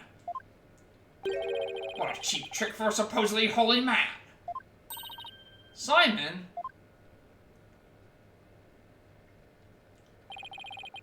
And you fuckdoodles in the gallery. Can't a man watch a trial in peace? This inexperienced amateur is about to turn the trial around. Does that prosecutor really think she can turn things around? The mood in his courtroom is starting to change. Prosecutor Blackwell, what are you doing at the defense's bench? I grew bored of watching from the gallery. Besides, if I were to leave this trial to this spring chick, and lose my favorite sober shop in the process, I would be quite cross. You voluntarily stand on the side of impurity and sin. Truly, what a fool you are. To think you were so easily manipulated by his parlor tricks. Whatever happens, I qualified and capable, Athena. I just let my guard down a little bit, but it won't happen again. Then gird up your loins and steel yourself for battle. Not girding up anything in this skirt, but I am ready to get serious. Seems there is now yet another soul I must cast down into hell. I was in prison for a long time, and hell sounds so no worse than cell, to be honest. Ah, but the fires of hell will not be the end of your suffering. For the sin you have just committed, you shall surely be reborn as a panda in your next life. A white and black reverse panda, that is. And you shall be put in a zoo to be exposed to public ridicule. Felt like that might work on Prosecutor Blackwell. After all, he's already used to looking like a panda in this life. Who are you calling a panda? Sorry. I see that you are both prepared to face the fires of damnation. Gabriel, thanks for your service. You may now step down. Okie dokie. Bye bye, balloon.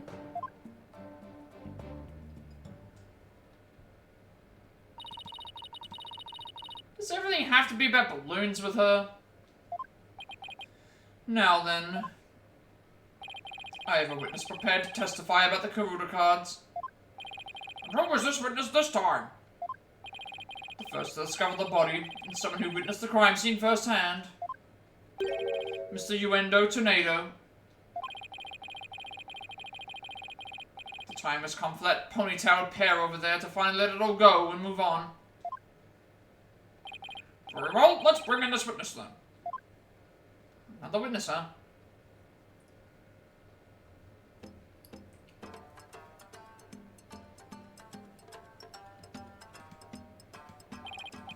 Witness, please state your name and occupation. I could now voice this character. What am I gonna do for this character's voice? I don't know. I don't actually know.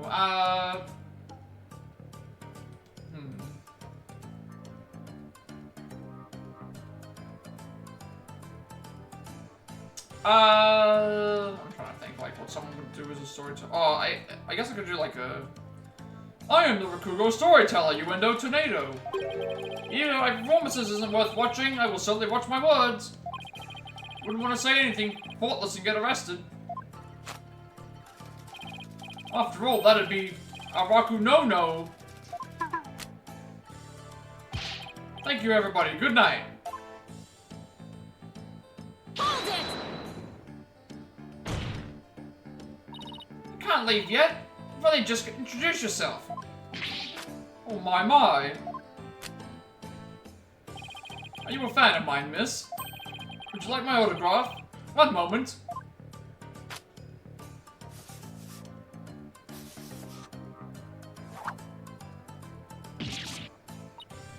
Ow! What do you think you're doing? Don't just stand on ceremony. My fan deserves a fan, after all. A fan for a fan. Nice one. Oh, why, if it isn't Simon, how are you on this fine day, sir? Quite a dilly of a pickle we found ourselves in, wouldn't you say? I don't believe I've ever seen you talk quite so much, Uendo. Never performed a place like this, you know. Got butterflies here, can't you see? Why do I always get the weird ones? Pardon me, witness. As much as I enjoy your banter, I believe we had better return to the case at hand. Suppose you're right. In that case, I was promoted to Futatsume yesterday, and I received the stage name of Uendo. So it was our way of celebrating my new name in middle rank standing. Then that happened. Never dreamed something like that would happen. Not in a million years. Just as I got my chance to start repaying my debt, the Shisho too. Yeah, plus I'm worried about Geru. When she climbed to Shisho, poor thing. Told her to keep a stiff upper lip. Stiff like rigor mortis. Keep telling those lame jokes and Shisho will come scold you from the grave. Wouldn't mind getting yelled at, you know. I meant seeing him again. Window, please. As charming as your various characters are, this isn't a Rakugo stage. Let us hear your testimony now, witness. Tell the court about the evidence left at the scene, the proof of the accused's guilt.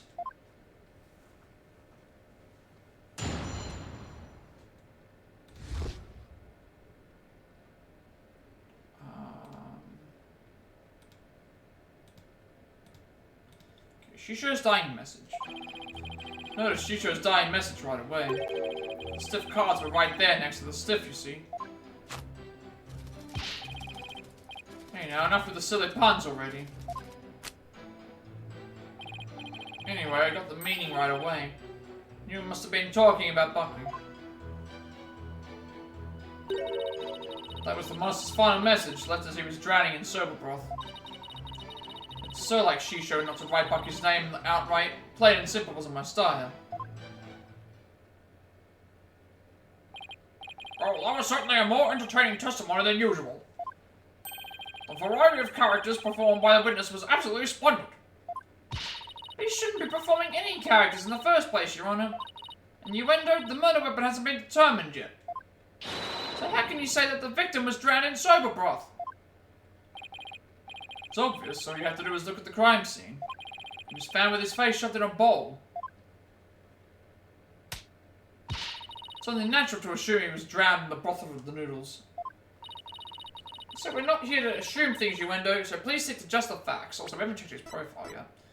Kugo storyteller, age 28, and junior disciple after Geru. He has less experience than Geru, but he's becoming higher ranked than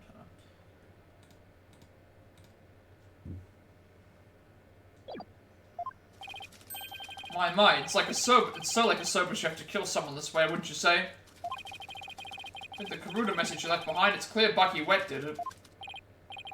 Setting aside the issue of the murder weapon for now, that dying message certainly does seem to be irrefutable evidence.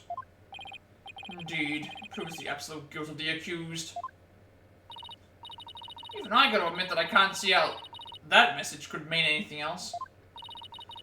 Lucky you sober for the deed, all to get back the sober shop deed.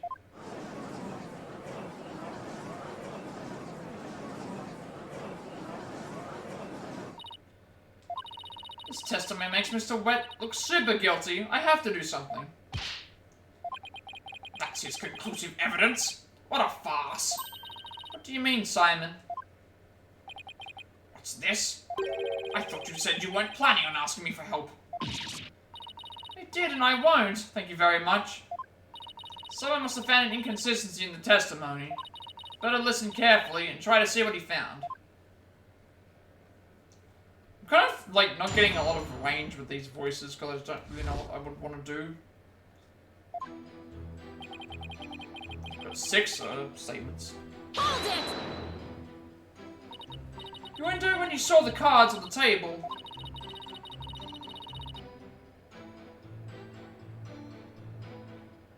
What made you think they were Master Tornado's dying message? It's all good. It's all good. I got up late, and also I tried to stream earlier in the afternoon, and I couldn't, so I ran out of time, and then now I'm just streaming here, because it's a Sunday, and I may as well stream for the Sunday, and also, like, I wanted to, you know, see what my, average would be, because I'm at about 2.8 at the moment, so, but I can definitely understand how, you must be feeling then, if that's the case. But it's going pretty well. Like, I didn't get to stream, but I worked on some other stuff off stream, and it's just been a little bit of a chill night tonight. Hope that you have a productive day ahead of you.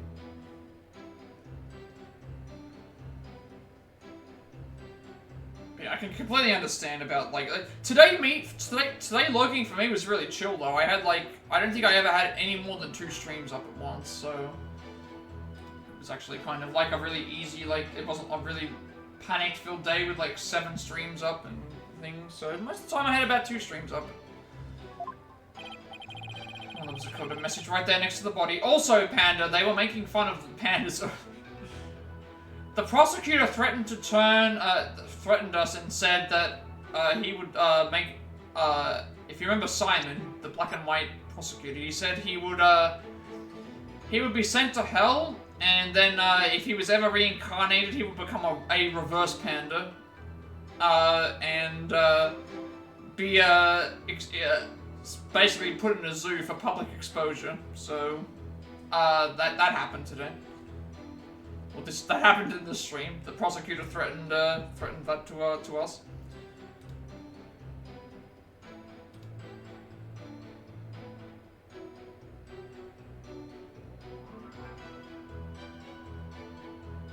Oh, I see. That's okay. I completely understand. Yeah. That is a little bit. Yeah. That's what I don't like. That's the one thing that I'm a little bit like iffy about. Like that's, you know, like I would never ask for anyone to watch my stream, you included. Like I appreciate when people can be in the stream. But the fact that there are people that are asking you to directly be there, I think that's a little bit. I don't like that, to be honest. It's the same thing if someone's lurking in a stream and someone checks their like chat thing and call people out that are lurking. Some people just want to chill. They just want to, you know, relax. And yeah, I can completely understand like that. I kind of get that feeling myself too. No one asks me to be in the stream, but it's like. I don't like the idea of being called out in a stream. I like to just, if I want to make myself known, then I will, yeah. Yeah, I will never ask for anyone to watch a stream. I'll never ask anyone to, like, feel like they have to make an obligation or a commitment to that, because I can't promise that commitment to other people, so if I can't do that to other people, I shouldn't also ask that on somebody else as well. It's just not, it's not something that I would like to do. It's just not it's not a good way to grow. It feels very forced. Sure, anybody would have thought that they would dare to name the killer. Love murder mysteries, not to watch them on TV.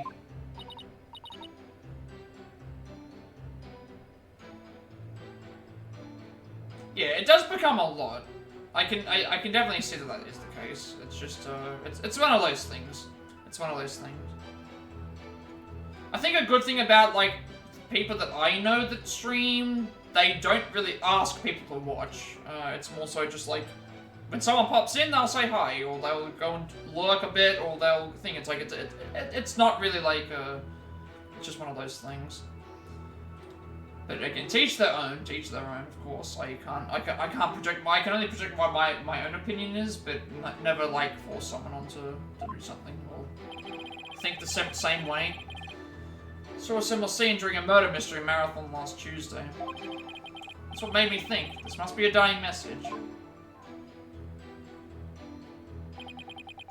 Like, most of the time when it comes to me, if someone came to my stream and asked for a follow, I usually give them a follow back. If someone came in and said, hey, I have someone that I would like you to raid, then I also, like, take that into consideration if they're still online, because it's like, well, they have asked me. I don't really mind, like, passing raid targets on to anyone, because it's raid targets, right? It can be anybody, so it's good networking for me, it's good networking for someone else who's doing something. I should actually do something real quick.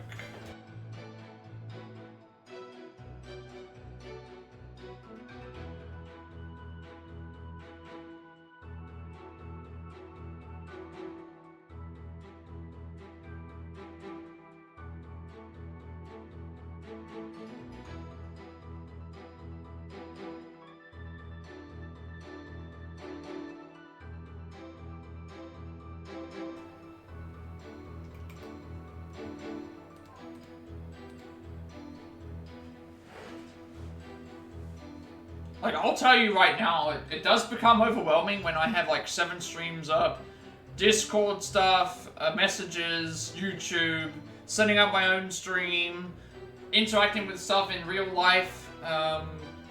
It does become a lot. And sometimes I just, like, I can't wait to stream because it means I can shut all that off. I don't usually keep streams up while I'm streaming because of, like, my internet not being great. I don't need to, like, I only have, like, my audio, and then I can just interact with chat when they pop in and do all that sort of stuff, and then it's my time. It's my time for myself, and also time for me to interact with my viewers, and it's not as stressful. Hold it! Cards are on the table, your master's body was slumped over, right?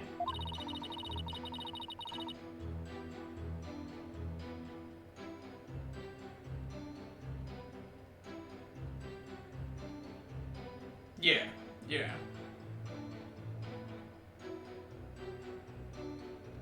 Yeah, for me, I have a good PC, but my internet is just not good. Like, I'm not even meeting the requirement for Twitch.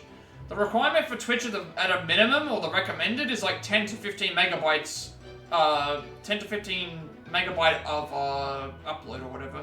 I don't even meet, I meet barely, my streams go to about 6.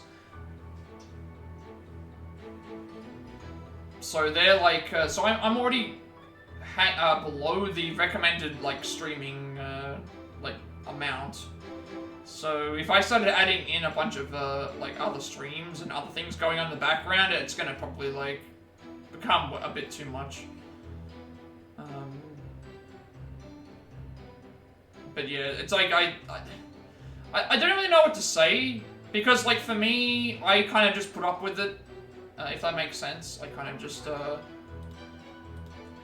put up with it anyway, and just do it anyway, because it's like, well, that's just why I want to support people. But yeah, I can see how it can be a little bit,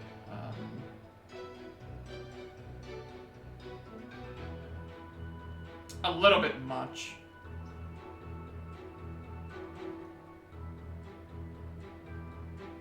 One of the hard things for me, though, is, like, if someone popped in and said, hey, can you, like, lurk or do this other thing? And it's like, I can't do that. But the thing is that I also know, I can usually tell whether somebody's willing to lurk back or not. You can kind of tell with certain people who are going to just come in and it's just going to be like a one-way street kind of thing. And I want to try and, like, avoid that, because I know that there's no, I know that I would hold up my end of the deal, but I don't necessarily know if someone else would do the same thing. And it's like, that's a bit, like, I do have trust issues. I've always had trust issues. But yeah, definitely, like, having a big PC for game design is important. Especially with, you know, actually making that, and also it's good for design and that stuff as well. So the stiff cards are right there next to the stiff. So they were hard to miss. Wouldn't it be more natural to notice the victim rather than the cards? This just caught my eye, because the stiff cards are right there next to the stiff. Yes, but that fact hardly seems significant enough to make a person take note of them.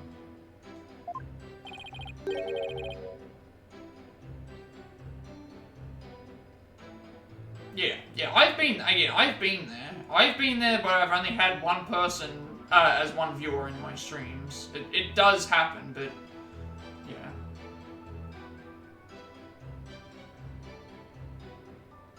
Yeah, see, the thing is though, that I will lurk in some streams, but I will also, I will lurk in streams, but I also usually talk in streams as well, so more often than not, I'm actually trying to balance the audio between, like, all these different streams to see, like, okay, who am I just lurking for and who am I actually talking with, so I want to actually hear them, so it's hard. It is hard, like, it is very disheartening, but again, I've also grown from that point where it's like I've accepted that, like, not every stream is going to have the right amount of views on it.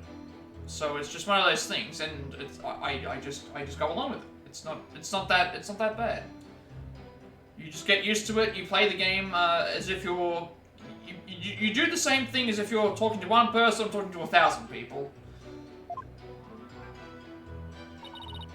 So basically, there was no real reason for them to catch your eye, was there?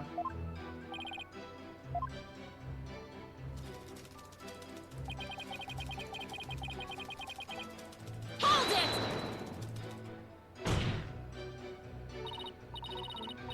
That's right, I need you to give your testimony, not perform a scene.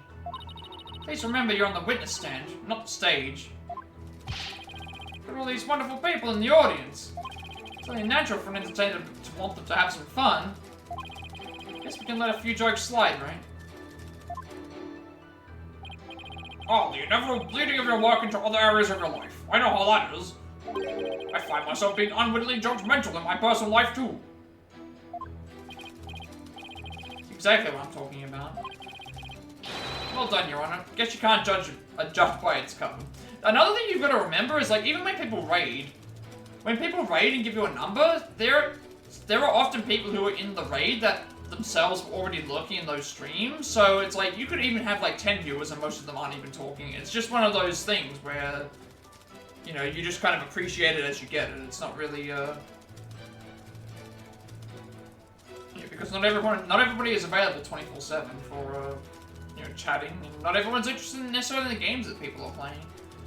Like, I've accepted that as well, that, like, my content isn't for everybody. I do a lot of single-player games, a lot of, like, obscure stuff that not a lot of people would probably play, and even the single-player stuff, when I do it, it's like, I have to think about, like, have people play the game for themselves yet? Are they still playing the game? Have they already played the game and don't want to watch that? Have they, you know, do they not like the way that I play the game? It's like, there's so many different factors that you got to consider that it's like, I just appreciate anybody who comes in that wants to, like, just enjoy my content, or just wants to be a number. Like, be a number and just wants to sit back and do something else. And show support that way. I advise the defense not to be so critical of the witness. Yes, Your Honor. Much obliged.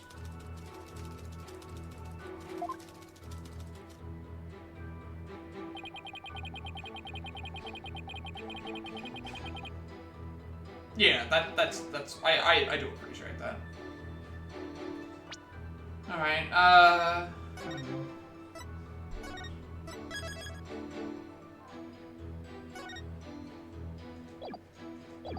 think that might be it for my thing today. I think I'll stop at about 3.5 hours. That seems like a good point to stop. Again, we made some good progress. Like, I barely started the trial for case 4. Again, most of the stuff that I've got at the moment is just a lot of stuff from Simon's testimony. This is like the first actual testimony that we can actually do something for, I believe. And again, all the characters that have been introduced so far. Our defendant is drunk. Simon is back. We have a person who makes balloon animals that she adds to her body every time she makes one. We have this guy who's a storyteller. We have the judge, obviously, is back. Athena is doing the case instead of everyone else. Blackwell's on our side. It looks like we're investigating someone who's doing stuff with noodles, which is pretty interesting. And we finally finished case 3. It took us only like 3 streams to do that, but we finally did it. And it seems like there's an insurgence happening in that particular area, and we'll see how it goes with that particular case. I'm not sure how he got out of the country to be able to come to this trial, but the prosecutor is here. Rafe is starting to doubt herself with her seances. Maya's secret's been revealed. All that stuff was very well done with the Torrestamine stuff, and like the suicide to mask up the actual murder to make sure that his wife didn't get things because of the Defense Culpability Act and all that other stuff. They did a very good job with that particular that particular case. So I have a feeling that the final case is going to relate to something to do with the rebellion, and maybe something to do with toppling down the government via like the law system. So that's looking good so far. We don't have to worry about any seances in this case. That's a good thing. We don't have to worry about the you know, all the stuff that's going on in Kura Inn. But it should be interesting to see what happens and see where we go in the next stream. But yeah, I haven't really got much else to say because the story didn't really go much further because this is like a separate case. It feels like characters we already kind of went through because we didn't get any really new characters. But yeah. Even though this stream is actually a bit longer than what I was expecting it to be. I wasn't expecting it to be about 3.5 hours, but hey, we'll take it. It's all good. We'll be back to our hopefully we'll be back to our regularly scheduled programming tomorrow. On our way to affiliate, pushing towards that affiliate status.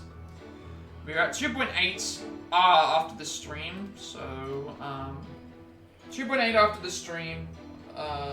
It's probably not going to be much different than what it was. We'll just have to see what happened. So, yeah, that is what it is there. With all that being said, be sure to like, comment, and subscribe. Every like, comment, and subscription for this video gets a monetization. You don't mind longer streams yourself? I love longer streams. I don't mind them.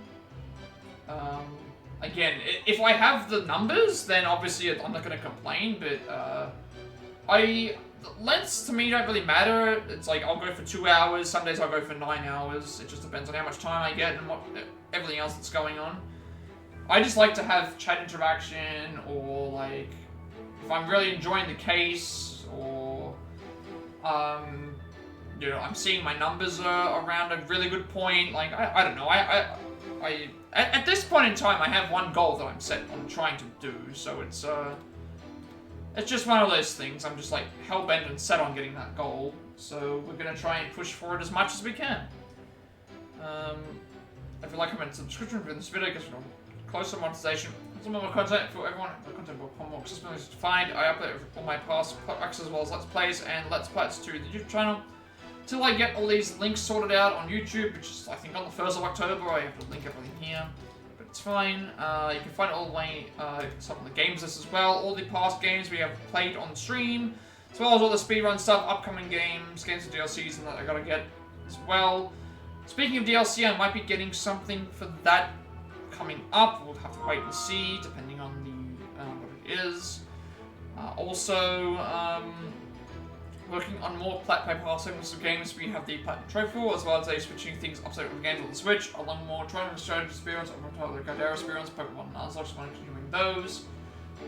Also, the live notes, I'm working on a new route because it's been updated. It saves about 4 minutes, so gotta fix all that up and get my notes up to date for that. The Tactical speedrun is about halfway through.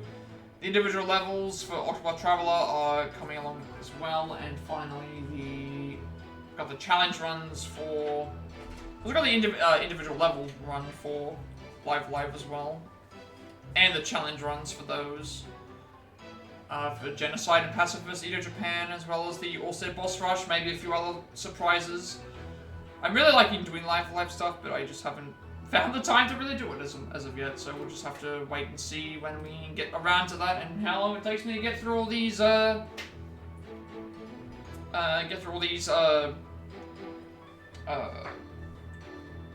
and stuff that I have to make. And I put everything to YouTube because I have 7-day limitation on my videos before they become deleted. I want the video a separate place for everyone to put my content, which should do so. And you also get a notification when I go watching on YouTube. Follow me on Twitch. 220 followers, Pokemon Let's Go EV Speedrun, and again, as I've said before, we're very close to reaching affiliate, which means that it gets you monetize my channel as well, make a bunch of subscriber emotes and incentives to help support me and the channel in the future, also have more view interaction, all that good stuff. Again, I'm looking forward to when that happens. I'm probably going to post a date when I get affiliate. I'll probably just like make a video that's obvious, because I can just the video will basically just be a long video of me just, hey, like, this is what I want to do and stuff, so. Follow me on Twitter to be notified when I go live, which I'm on Discord. I will send you an invite to my friend's Discord server, close to 2,000 members. Still going strong, with some gamers to discuss there as well. I'm very active there, and you also get a notification of when I go live from there as well. And finally, you should know who created my stream overlay. Useful for my future content when I go live. You can find a link down below in the description of that as well. Yeah, I can't wait till I get to affiliate as well. I have a feeling that there's going to be like some stiff competition. I've had several people tell me that they want to be in the top 10, basically in the top 10 subscribers. There's going to be, I'm sure there's going to be a lot of people that are going to be like, hey, I want to be the first subscriber, I want to be the thing. I don't know, like, I can't predict any of this. We'll just have to see how it goes. I haven't thought that far ahead, but I just get this feeling that, like, some people are going to be upset that they're not going to be in the top 10 of the thing. Yeah, so you're going to try and be first. I know several other people have said they want to try and be first. We'll just have to wait and see and how long that video ends up being and stuff.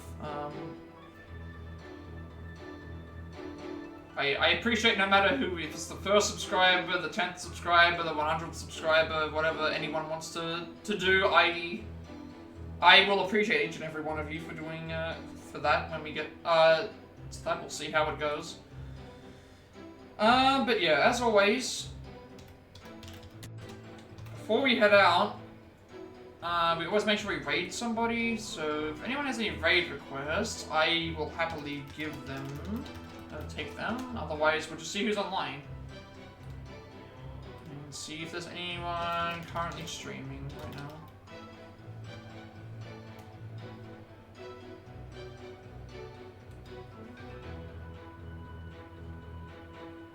Yeah, we're gonna do a raid. We always do raids.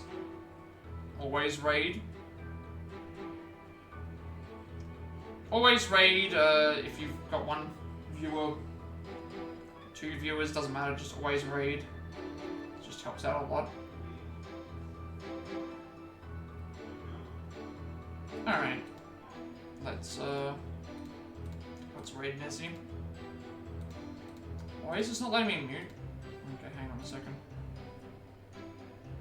There we go. Alright, I'll raid, she's still live? She is still live. Why is Twitch acting up really slow today? This is why I don't like Twitch up on the thing. Alright. Yeah. Well, again, I've had so many raids that have helped me boost my numbers up, I can only do that with other people. So, speaking of which, I'm gonna raid Nessie. She's doing some Fortnite at the moment. She's also trying to reach affiliate. So, let's give her some support. So, thank you everyone for watching. Have a good rest of the day, night, wherever you all are, and I will see you all later.